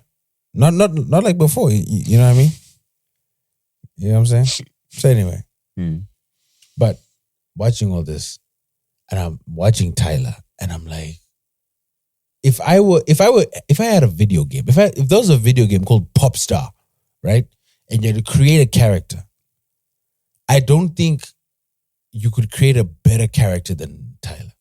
Like, she's made for this. Like, I'm watching, I'm just like, fam, she good is singer, good dancer, right energy. She is pretty, like, label head's dream. Like, anyone, I'm sure, like, and I'm sure the people that invested in her saw the same thing we're seeing now. They just saw, she's it. She's got it, $signs. And she's been able to go from strength to strength to strength. If she maintains this momentum, the sky literally is the limit. Like, wow, I can't wait to see how far she goes. And Americans were obviously, they've already been on one. We're going to get into one of those topics just now. But where I was just like, yo, yeah, the buttons are really being pushed was when she won Best New Act. So in the Best New Artist category, there was 41. I'm not going to lie, don't know what 41 is. I do know what 4 Bats is. 4 Bats, I'm familiar with the stuff, right? Arya Starr, 2BT alum, we're very familiar with her stuff. Bossman D-Lo, not really. There's someone I'm familiar with. His name is Friday. You know? All good stuff. October London, and the biggest surprise, Sexy Red. In my mind, I'm watching these award shows. Am I everything? I know how award shows work. I know the politics. If you're performing and you're attending, you might be getting an award. The fact that she beat out Sexy Red, I was like, oh snap! They serious about this, and that was impressive, but also interesting.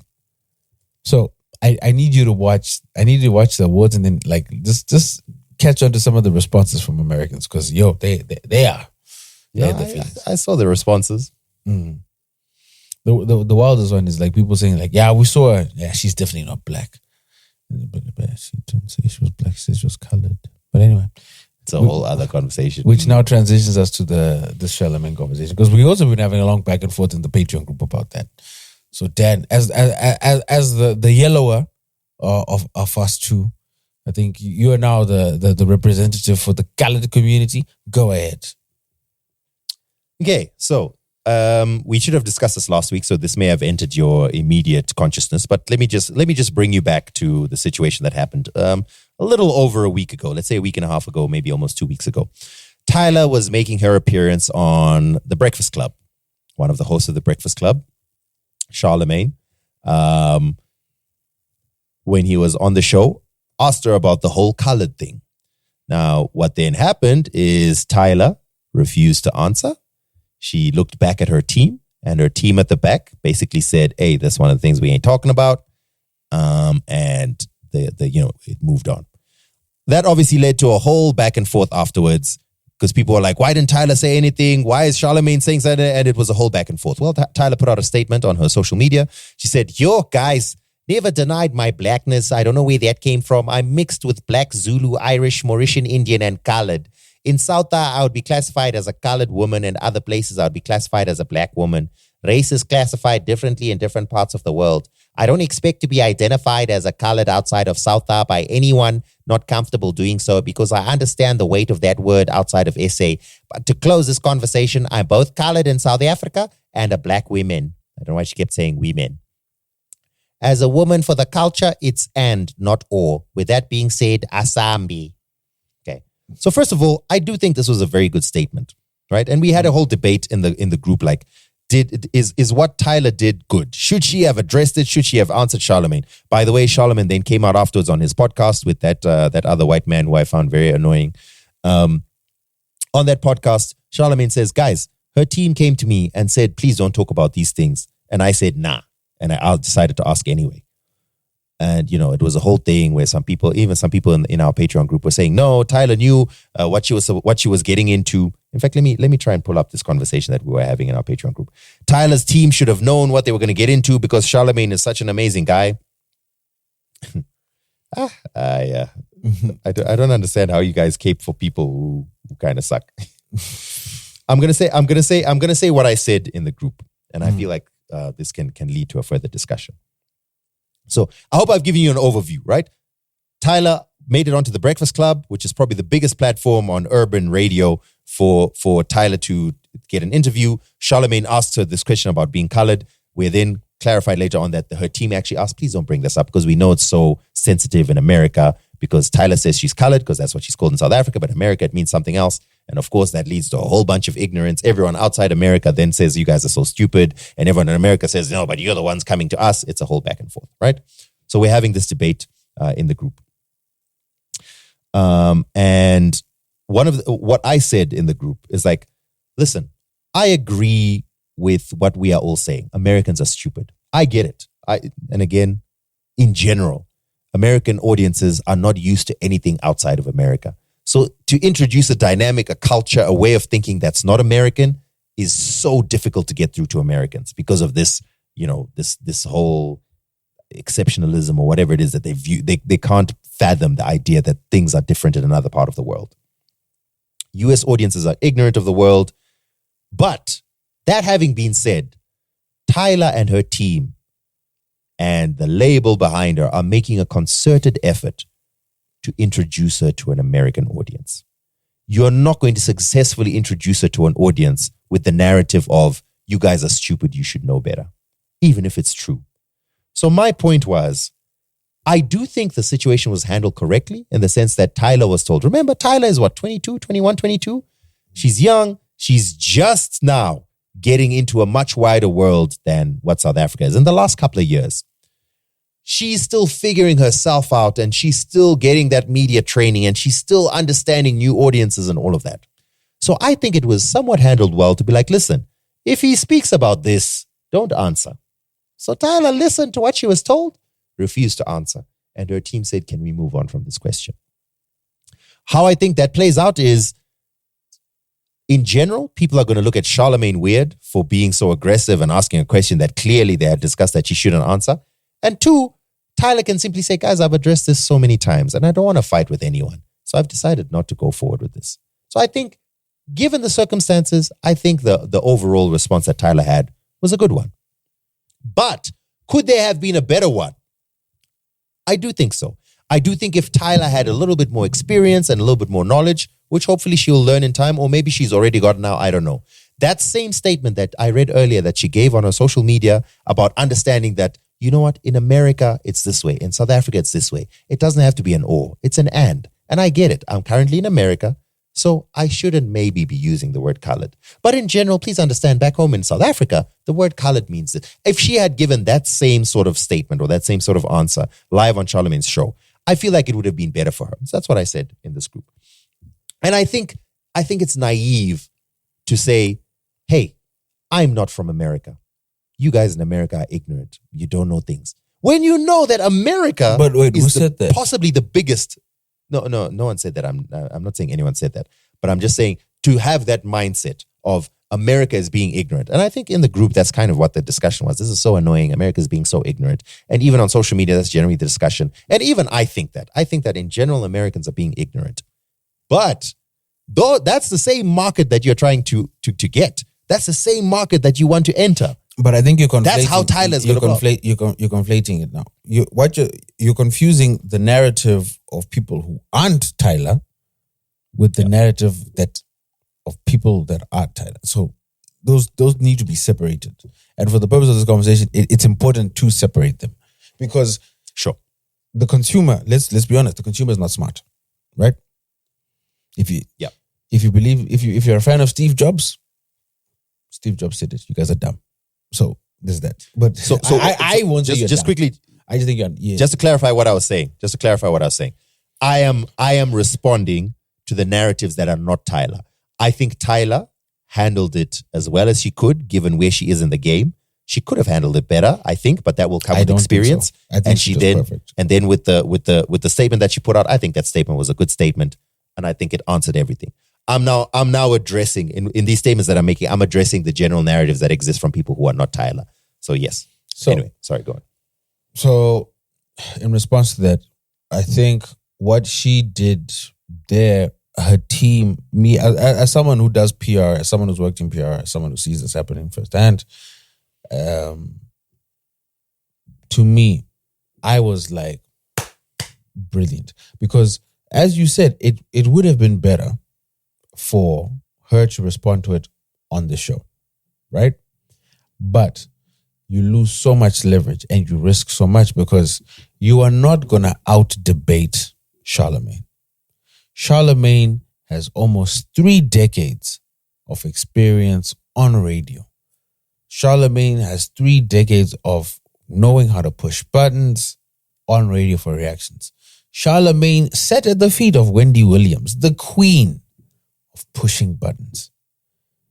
There's no way you're gonna outmaneuver Charlemagne. He's gonna find a way to make you an example or make you a moment or throw you off your game.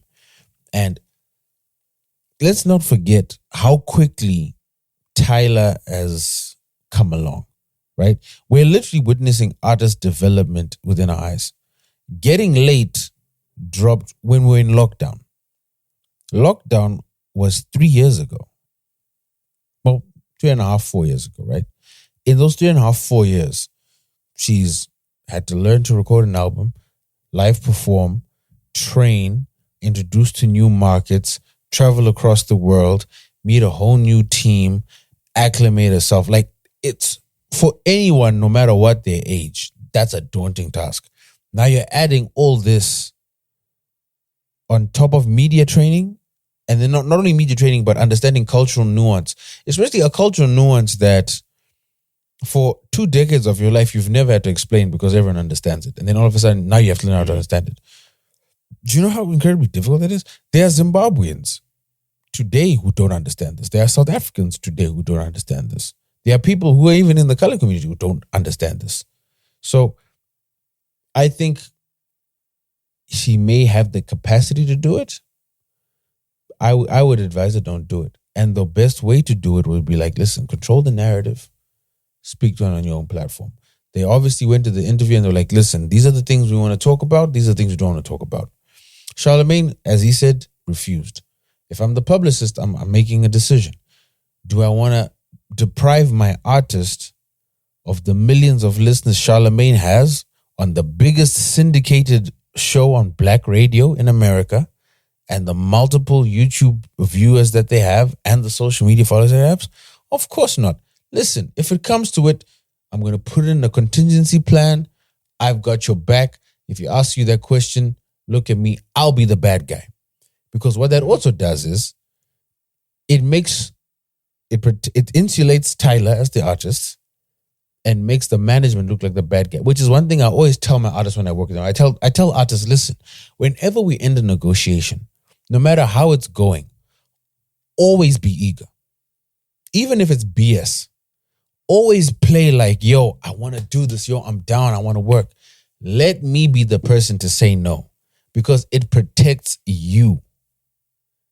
And that's exactly what they did.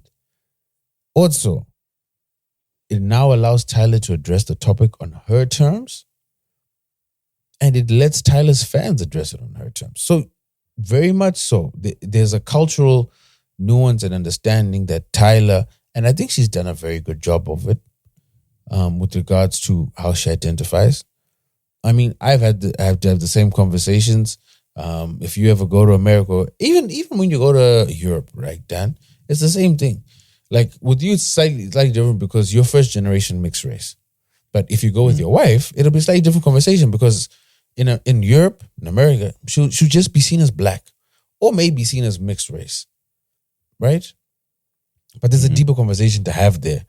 Do you want to engage in that conversation with people you're not going to see again? Not really. But all the cultural tenets of colored people, it's blackness. And it's, sorry, I'm getting distracted because I'm trying to remember who's coming to South Africa. I saw the press release just the other day and I was laughing because she is triple platinum in the colored community. I can't wait to go see her. Janet Jackson? No. It is Keisha Cole. There we go. Keisha Cole's coming to South Africa. And I was like, ha! It's going to be colored out. But that's the thing. Like colored people love her, especially Cape Colors. Oh, they love Keisha Cole. They love her. But she'll be looking out in the audience and be like, yo, there's a lot of high yellow people here, because that's what black people think, like, you know, would refer to as color, like most light-skinned colored people. And that's it. Even now, like, there's even cultural nuance, because if Benny McCarthy went to America, they'd be like, oh, that's a black man. He's a colored man. South Africa's new Minister of Sport, granted, he's a criminal, a xenophobic one at that, but Gaten McKenzie, colored man, but he looks black. You know what I mean? Same thing with me. So there's nuance here that, and there's no way you can explain it in a Breakfast Club interview. It's too layered and detailed, and it needs a scholar. It doesn't need Tyla to explain it. Okay. She just needs to explain it from her understanding. Phil, urukudipisa. Are you telling me if Tyla said the exact same thing she put in her statement, when Charlemagne says, so this whole confusion about colored, what if Tyla had said, you know what, back home it's colored. I understand that over here it's black. So you know what, I think it's a matter of and. I'm both colored and black.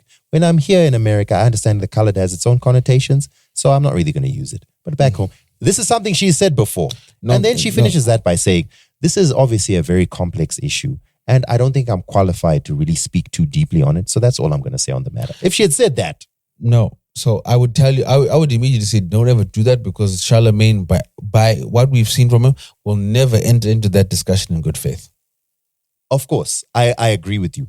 And then, if he continues in bad faith, she's like, she looks back at her team. No, but then now you've opened the can of worms, because now it's like, you haven't. No, Dan, okay, honestly, this is a matter of opinion, all right? Because this is, and your opinion is that she hasn't. That's cool. The reason I think the way she handled it is good for where she is now, because I don't think she would be able to go toe-to-toe with Charlemagne and have that, and close down that discussion. But to say that if she had that experience or had that confidence, that wouldn't be better than saying nothing, I disagree. It would be better. But given where she is now, I agree with you. Yeah, that is what she should have done. But what I will say is this. So now outside of the deep saying, this is where the strategic planning and communication comes into play. She may very well have said that. It may well have gone perfectly. may not have even caused a debate or discussion. There may be people who would have skipped past it and were like, I ain't buying it, but whatever, I don't care. Maybe people were like, oh, really? That's interesting. But would they be inspired to find information? Maybe. But also, it now becomes the main talking point of the conversation, which is a good and a bad thing because you're there to promote an album, right? But also, you're there to create awareness of who you are as a brand. Because a lot of people know water. They don't know the person behind water. So right now, you're trying to build brand affinity that stretches beyond just song recognition. The best way to do that is the way they went about it. Because now, people who know water, oh, that's the water girl? Okay, I don't really know much about her. What, this colored thing? What? Yo, she spoke to Charlamagne about this. Now it's trending on social media. So now you've got all the platforms. Shade Room, Shade Bara, those... What are the Zim celebs of America? TMZ, etc., all those items, yeah. Not only are they covering, they're covering the interview, they're covering the response, then they're covering Charlamagne's response. All the while her name is being mentioned. That is what we call brand recall, which is exactly what you want. And not only that, you've now controlled the message and narrative, and you've doubled down and followed it up with a great showing at the BET Awards with a great performance, by the way, and also 2 wins. I think they did this perfectly. I would push back on that because the danger that we face now is her reaction on the Breakfast Club went viral, but her response did not. If her reaction and response were in the same breath, the virality would have applied to both. So my issue here is to achieve the same results, but the difference is rather than the narrative being, and which in many corners of the internet, and I can see her team has worked really hard to change this, but in many corners of the internet, her moment was Tyla says she's not black and she refuses to address it. And you know how sensitive that is in the race discussions in America, which would be completely different if the same virality or the same narrative was Tyla and Charlamagne go back and forth on this issue. And Tyla says such and such. Yeah. I think also that is also, what's the word I'm looking for? It's not really pertinent because when you look at Tyla is Cape Malay, right? So Americans aren't looking at her and instantly thinking back. They think she's mixed race with some form of Asian. So it does. The only problem that it would be an issue is if she started saying nigger like Jennifer Lopez. Yeah, I don't think that would be a problem, by the way. But that's what I'm saying. Either way. But that's what I'm saying. Like, but when you look let me just ask you, like, okay. even if try look at it as someone who doesn't know anything about the dynamics of race here, right? And you just look at it as an American. If you looked at Tyla up front, first time, would you think like that's a straight black person, or would you be like, yo, she might be mixed with something? No, I wouldn't. And that so. No, but that's the whole point. So in SA, the whole debate then became the whole issue of the 1-drop rule and what a mixed race people counted as and da da da da da. But and again, obviously, we understand the intricacies of what being colored in South Africa or Zimbabwe, for that matter, means. The point I'm trying to make is the danger that the reason why Tyla's team said don't bring this up in the interview is because they know that this could potentially be a time bomb. It's the same reason, or rather a parallel reason to why Daniel Caesar got cancelled. No, that's why I say how is it a time bomb? Because the thinking is the reason Daniel Caesar got cancelled is because he was on live and he basically caped for a white woman while disparaging black women. And people were like, but no. What exactly did he say? What did he say? I don't even remember. No. There's a specific thing he said at the end of it that you're missing out. He said, cancel me if you want. Bingo. Yeah. Yes. So obviously that's a more extreme example. But the point is, he was saying, he was insulting his primary audience. His biggest audience was Black American women. And he was over there insulting them. And I think the potential of a time bomb of someone whose primary audience is Black American women. I haven't seen the numbers, but I assume. Primary audience is Black American women, or at least that's what they're trying to get into. And they feel, whether it's true or not that that's what you're doing, but their perception or their thought is that, oh, damn, you're insulting us. I think there's potential danger in that. And I assume that's why her team said, put out this in their tech writer and their instructions, please don't bring this up. No. But even with all of that aside, my point is she still put out a statement, right? And you're saying the value is she put it on her own terms. The value of her going to Charlemagne was because she's trying to get to new audiences. So if she was able to make that same statement, and again, I'm saying I recognize why she was not, because she's not as experienced as Charlemagne, so that would have not come across good. So you know what? Missing that, I understand why they did it the way they did, and therefore I give top marks. But could it have been done better if she did have that ability? Yes, I do think so. But the fact that she didn't, I think they did the best with what they had. So what I'm pushing back on is there's no better way they could have done it. I'm like, there actually is a better way they could have done it. It's just we figured that Tyla's not good enough to be not even good enough. You deal with your artists on a day-to-day basis, right? You know how to enter into a discussion or how to have an intelligent debate. That's why we have a podcast, for example. And you're like, you know what? I think this topic, and it's not an insult, this topic might be over your head. Let's not risk it. Let's deal with it in a way we can control. The other pushback I'll have for you is your followers are not always your fans, right?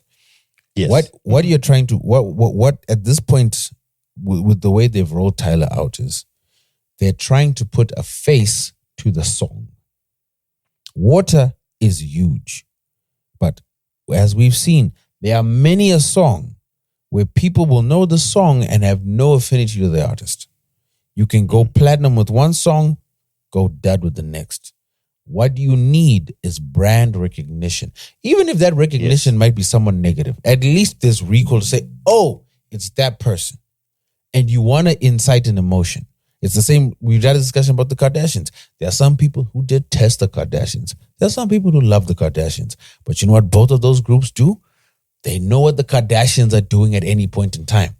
So when Tyla evokes an emotion, what's that going to do? Shade Room, TMZ, etc. are going to be like, yo, fam, whenever we post about Tyla, our numbers go up. Bet. We're now more encouraged to post about Tyla. Whether it's a song, whether it's a controversy, whether it's her winning an award, etc. She's running up numbers for us. That's another thing. So what you're trying to do is A, visibility, brand recognition.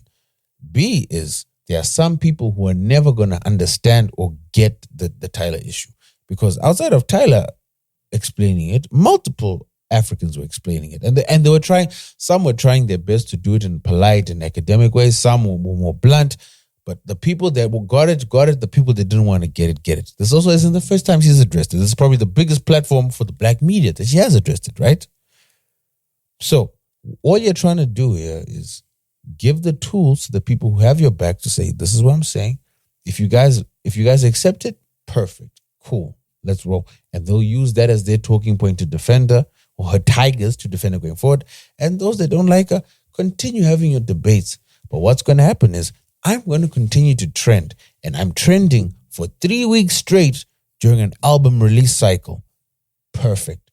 If she had answered it as you had mentioned, you're very right. At that point in time, it may very well have been a better way to handle the situation in that moment. But would the discussion have continued for weeks on end afterwards? Or with the furor that it continued with for the week afterwards? We will never know. But I would say it absolutely would have. It absolutely would have. My only point is that in my opinion, all right, and I guess we can never know 100%, but in my opinion, the only difference would have been her response would have been part of the initial discussion. That's the only difference. So that would have been good for her. Whereas as now, the response is a follow-up article that came out a couple of days later. Which is exactly what I would want. Personally, if I'm developing a strategy, that's exactly what I wanted, because now I have two media hits, not just one.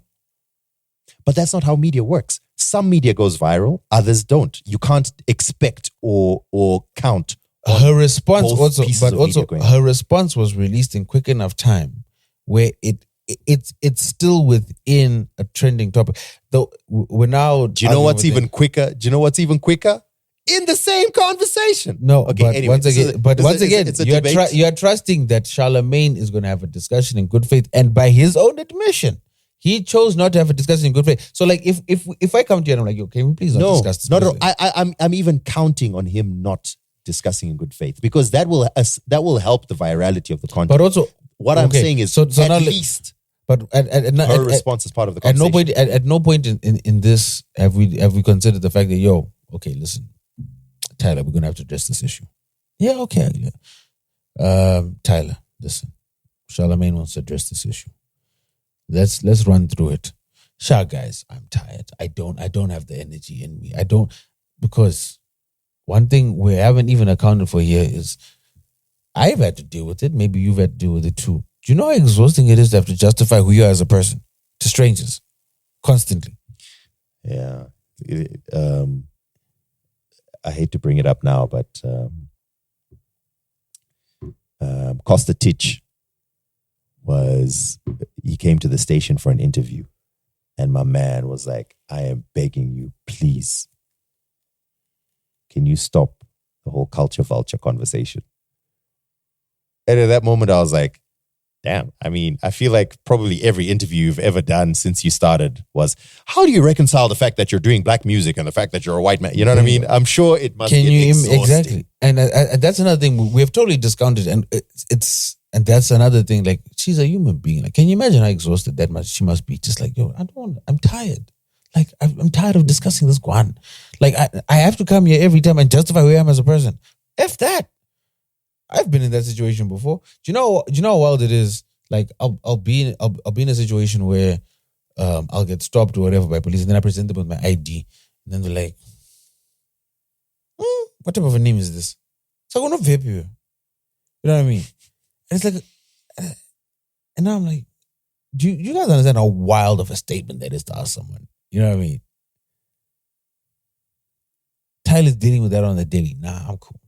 Because we speak of the Breakfast Club. That's not the only press she did. Like, if she's in New York, she's probably hitting up Breakfast Club. She's probably hitting up Power 105. She's probably doing multiple press runs per day. Yeah? You know what I mean? Fam, nah. I totally get it. That's also another reason why I'm just like, I totally understand. I totally get it. For me, well done. Shout out to her team. Her team are doing amazing work. They're doing amazing, sweetie. They're doing amazing. By the way, I mean, we'd love to hear. We had this discussion in depth in the Patreon group. But if you also have some thoughts and you're not in the Patreon group, first of all, sign up to be in the Patreon group. But you can also share your thoughts and your opinions. Yeah. I think the movie discussion we had. Oh, nepotism. Let's close it out. Let's have this nepotism discussion thing. Let's get on. Let's get home. All right. Let's make it very quick. So it wasn't really a long discussion. Let me tell you what was bothering me. I remember I put it in our production group. Then I was like, no, let me share it with the patrons.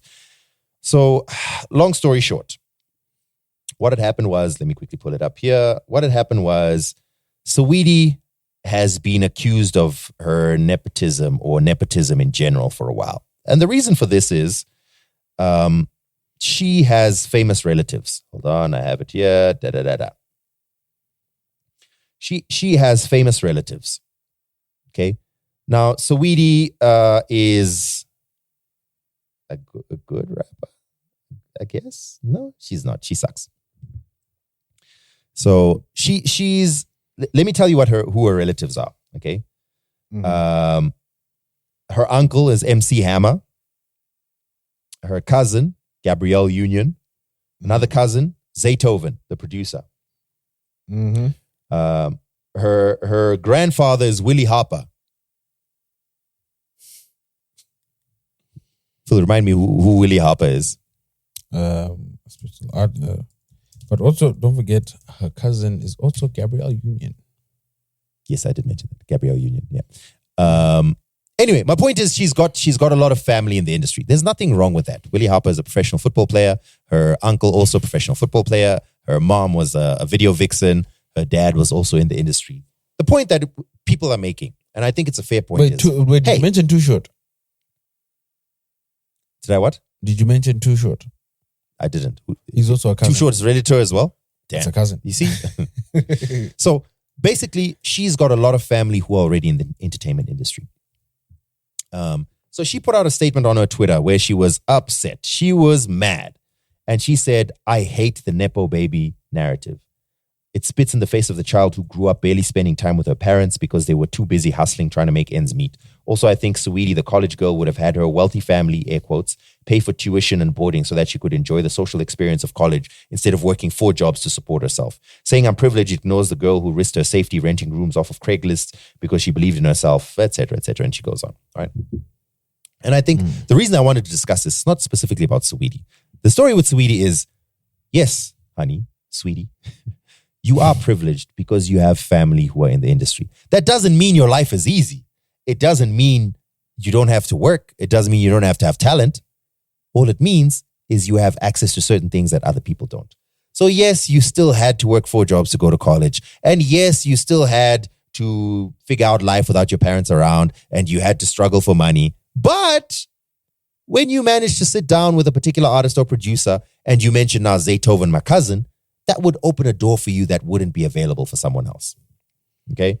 So, and I think this is the problem whenever there's conversations about, it's a little rant that I wanted to have, and I kind of had a little bit in the Patreon group. I think people's reaction whenever privilege is brought up, it's as if they feel that a discussion about privilege means that you have had your life easy and therefore you don't have any talent or you didn't have to work hard. Phil, you and I have male privilege. No, I don't, right? Dan. I had to wait to use the bathroom. I know that I have light skin privilege. I know that I have English privilege. It doesn't mean I didn't work hard. What it means is if I'm in the exact same room as someone else who doesn't speak as well as I do in English, I'm more likely in certain rooms, in particular rooms, to get a look than they will. It doesn't mean I'm more talented or more hardworking than they are, but just because of this particular piece of privilege that I have in this particular instance, I got a look that they didn't. That's not a bad thing at all. That's not something to be ashamed of. It's not something to hide. It's not something to apologize for. But I think self-awareness dictates that you should be able to at least recognize it. Mm-hmm. In other words, I don't think that I'm better than you because I have something that you don't. Mm-hmm. I'm not more hardworking than you. Saweetie is not more hardworking than someone else because she had to work 4 jobs. Because there's someone else who also worked 4 jobs but didn't get the same success that you did. Right? So it's just a, when I saw this, I was about to respond on Twitter. I was like, no, this is why I have a podcast. So just a quick reminder. Most of us probably have 1 or 2 or multiple forms of privilege. It doesn't mean you're not talented or you don't work hard. What it simply means is there's certain rooms or certain opportunities that you were able to go into or get because of that piece of privilege that you have. And you don't have to apologize for it.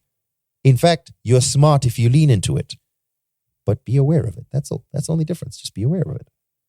I would say Saweetie would be an idiot if she didn't use her relation to Gabrielle Union and Zaytoven and MC Hammer. She should absolutely use those connections. It's a privilege to have them. Use them. Yes, you're a Nepo baby. Yes, absolutely. Doesn't mean you don't have to work hard. You still worked hard and you still have to have talent, I guess. It's weird to say this about Saweetie. The weird thing is, this is the absolute worst messenger. Saweetie, you're not good at music.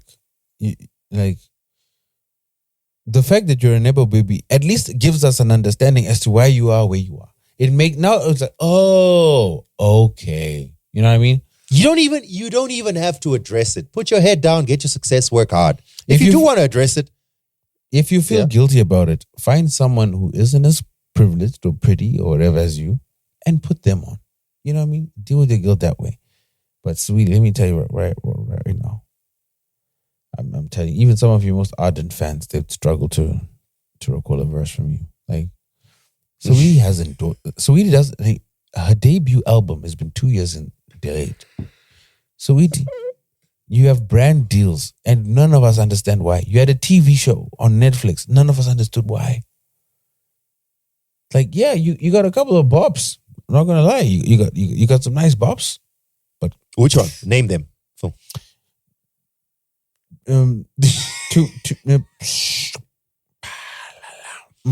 Sweetie, my baby. Oh, damn, you're an asshole. Now I look bad. Like I'm genuinely trying to be shady. And I'm trying to remember. Boom. She had the two short sample. What did she call it? So we. My type. That's my type. That's my type.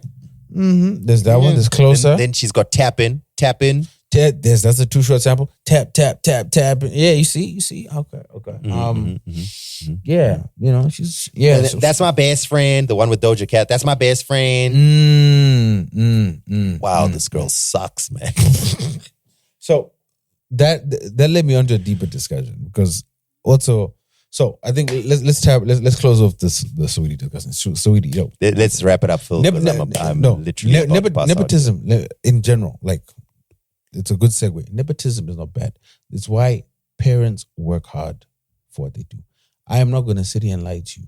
The fact that I am my son's father opened a lot of doors for me. The fact that I am my son's son. Hey, my son's father. Your English is failing me. My father's son protected me in a lot of instances. There were a lot of times, because sometimes I was on the wrong side of town and people were trying to do something and they were like, yo, that's Mike's kid. Don't do that. And literally, that protected me. You know what I mean? I've gone into meetings sometimes. It's like, oh, you're Mike's kid? I bet. And it got me favorable outcomes. You know what I mean? And that's what it should be. The reason why people work so hard is exactly that. And there's a bigger philosophical discussion that I'm going to come back to later. But another nepo discussion that was going on this week was LeBron James' son. So we've been having this discussion in the group. Tyla, I know you're trying to use words around, but I told you what was going to happen. It happened. All my press-ups, even though you backed out of the deal, because I told you LeBron is not leaving LA. All my press-ups. But the long story short is LeBron James moved to LA. A year and a half ago, LeBron James stated his lifelong dream is to play with his son and be the first player in the NBA to play in the league with his son. There are multiple players who have their sons that have played, but they never played at the same time. Larry Nance Jr., funny enough, played with LeBron James. Gary Payton has a son playing with LeBron. That also played against LeBron James. But Gary Payton Jr. was at the Mavericks. I believe he just got traded this week. I can't remember where he went to. But there have been many sons of NBA players that have played in the league. This is the first time in history a son and father are playing on the same team, which finally brings up the question that many philosophers have been asking for many a year. When you are playing on the same team as your father, when you want the ball, do you say, yo, LeBron, pass me the ball? Or is it, Dad, I'm open? It'd be so awkward, just like in the middle of the game, like, Dad! And then anyway, that aside, so LeBron James Jr. got drafted at 55.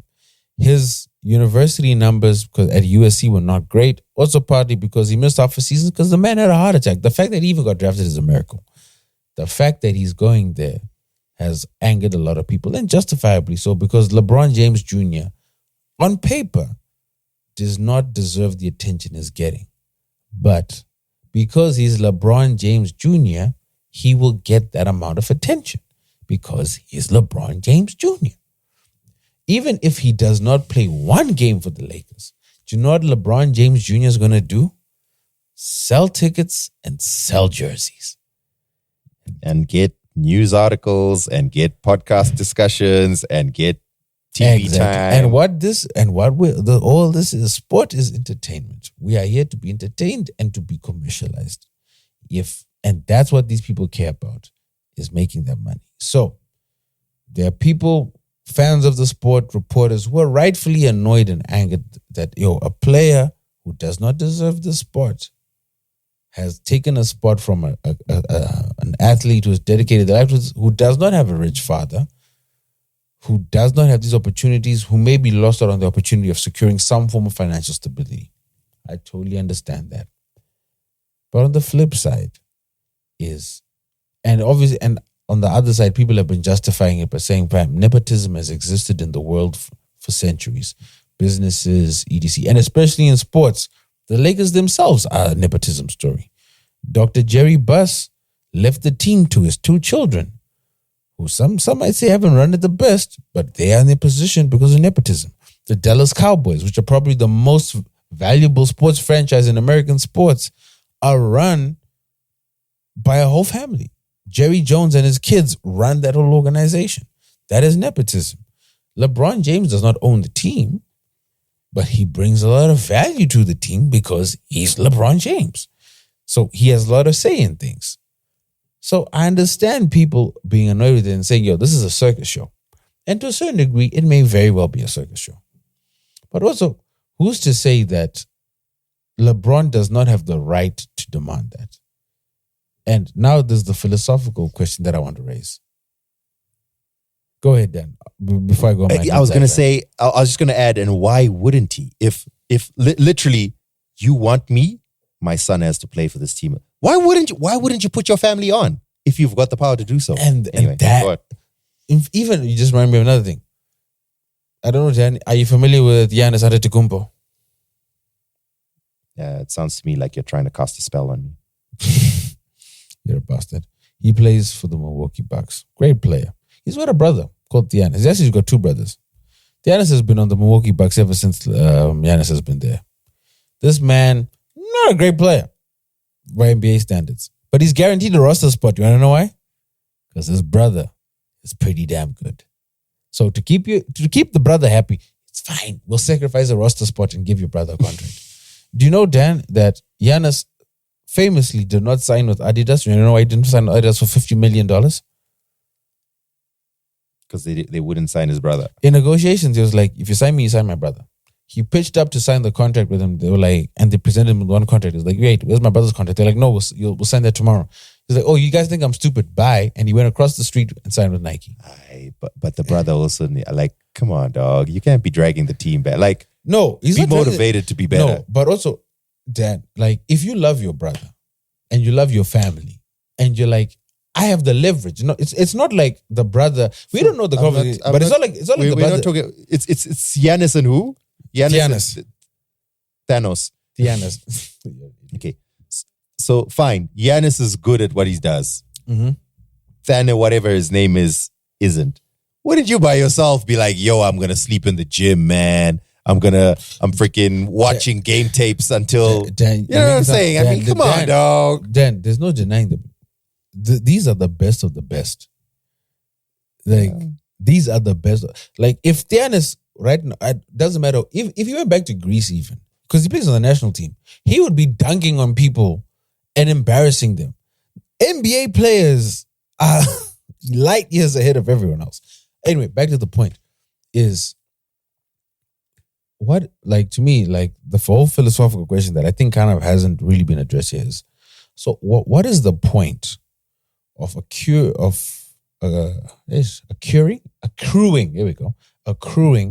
all this wealth, all this power, all this money, influence, etc.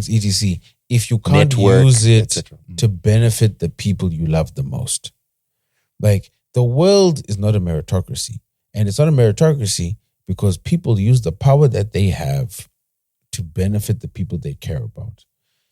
And we wouldn't want it to be honest. And at the end of the day, like, if we have a problem with LeBron James doing this for his son, then where do we stand on a father sacrificing an hour or 2 or 3 hours every day to do overtime, to get to work, to take a harder job, fighting for a pay rise, fighting for medical benefits, fighting for a pension so that his children don't have that life that he had to live?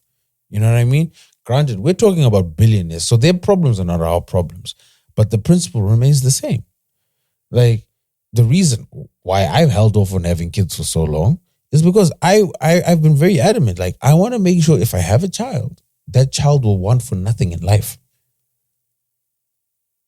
So if I had a child and I was on an NBA team, fam, if I had the leverage, whole starting 5 is Chads. I don't care. I don't care if we lose every game this season. Our contract's guaranteed. Damn right. Let's go. All right. Phil, let's wrap this up. We started late and it's now quite late. Yeah, we almost didn't have this episode this week. I've had it was very close. It was very close. Guys. You know what? I think we might play Toby. Oh, if you're a fan of Cocaine 80s, they finally released The Pursuit. I'm hoping that they release the other 3 EPs. It's under they're just calling themselves 80s on DSPs, but I'm really happy they released that, and they've got a new song with Snow Allegra. Granted, Dan, Rocking the Daisies, Meta, Snow Allegra, we gotta be there. Rocking the Daisies. Yeah. We've been talking about it, but not because of Meta and Snow Allegra, more because of Smino and Mick Jenkins. But the plan is to be there. Let's go there. Let's go. I'm actually very keen to go see. Yeah. Rocking the Daisies. So I think. Did you buy tickets? You want me to buy tickets? Me, Dan. I think sometimes we're only shorter. You know who I am, right? Like my name carries weight in some places. Hey, okay, have you got tickets? All right. I've got a media. I've got some accreditation. That's what I got. I don't know about you, but I'm accredited. No, I don't. I think I need to make relevant plans. I've told you what to do, but you don't listen. But it's fine. No, I will do. Are you going to be camping? Hell no. But where it's so far away from anywhere else that makes sense. Are you really planning on driving back on multiple days? No, I'm 2-3 a.m. I'll pick the day I want to go, and I'll do that. Camping is no. All right. I think we're going to plan to camp because we were thinking about getting an Airbnb close by, but close by at you is like 40 kilometers away. So 40 kilometers is not that far. Anyway, dude, the cost of that versus a hot shower, you just get an Airbnb, you hire a car, you sort it. No, that's what I'm saying. My Airbnb I was looking for Airbnb. The closest Airbnb is a minute away. So, fine. We'll do it. But anyway, it's okay. Exactly. We can discuss off here. Ladies and gentlemen, boys and girls, thank you very much for listening to another episode of your favorite podcast. This is Two Broke Twimbos. We expect, demand, nay, we plead and urge you to support us by going to twobroketwimbos.com/donate, where you can subscribe to be a Patreon member of the Two Broke Twimbos. Two Broke Twimbos Patron, an exclusive group. We'll add you to the WhatsApp group. Shout out to the people who are added this week and who dive. Let me give them some shout outs. You know, dove head first into some tough discussions. But yeah, twobroketwimbos.com/donate. If you want to give us a once-off donation, we'd greatly appreciate that. We do need your donations to keep this podcast going. We use the funds from that podcast donation to pay our producer, and we are also trying to expand a little bit. We're just limited by those funds, and we're not going to use other monies. I now have a second signatory that I need to consider. So podcast money, we can use it to expand in the podcast. So twobroketwimbos.com/donate. For that $5, we'll try and give you some benefits like joining the Patreon group where we can. We'll give you some freebies. We'll give you some access to certain things that we have access to. So we try to give you some value for that $5. But in general, the $5 is really because you're supporting your favorite podcast. Yeah. So we'd appreciate it if you keep doing that. Shout out to our new patrons. Shout out to Munya. Shout out to Tinashe. And shout out Gavin. Yes, sorry. I was just trying to make sure I got the name right. Yes, indeed. Shout outs to you guys. And Daniel, sorry. Shout out Daniel. I knew I was missing a name. Daniel. Shout out to Daniel. Good looking out, guys. All right, cool. So I guess on that note, we're going to end with, what did you say we're going to end with? You want to end with the new? We're going to end with Munemo. The Uno? Munemo. Yeah, we can do that. Locally, in fact, no, let's keep it local. Fast Life, there's a new Raycast song. I don't know if you heard it. Oh, no, I haven't. I saw him talking about it. Oh, yeah, that's dope. That's dope. There's a new Raycast. Let's go with Fast Life. Okay, very cool. All right, so we'll end with that new Raycast, Fast Life. And, by the way, music recommendations, guys. The new Marsha Ambrosia. That's amazing. Really? Dan, you should. I think that's definitely your wife's vibe. That album is bang. I've been playing that back to back. And the new Lucky Day. Those have been new dope. Those were really dope. Tsecho dropped a new project as well. Not too mad at it. There's one song I take off, but outside of that, I'm good. So, quick update. In an interview at the airport, Madam Boss was asked who financed her trip. She reveals that 80% of her trip was financed by Raw Entertainment and BET, along with other brands that she represents. So basically what we said, like, look at us. Like, we understand the industry so much. We don't even need first-hand quotes to figure out what's going on. Most of it was said in the Patreon group, actually. So anyway, thank you guys for tuning in. We're going to end with that new Ray Kaz, and we'll catch you in the next one. We out.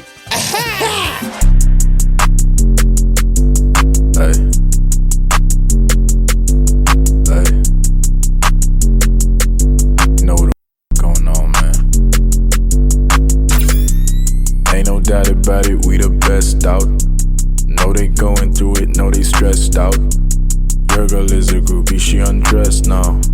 She was acting bougie, she obsessed now. Ain't no doubt about it, we the best out. Know they going through it, know they stressed out. Your girl is a groupie, she undressed now. She was acting bougie, she obsessed now.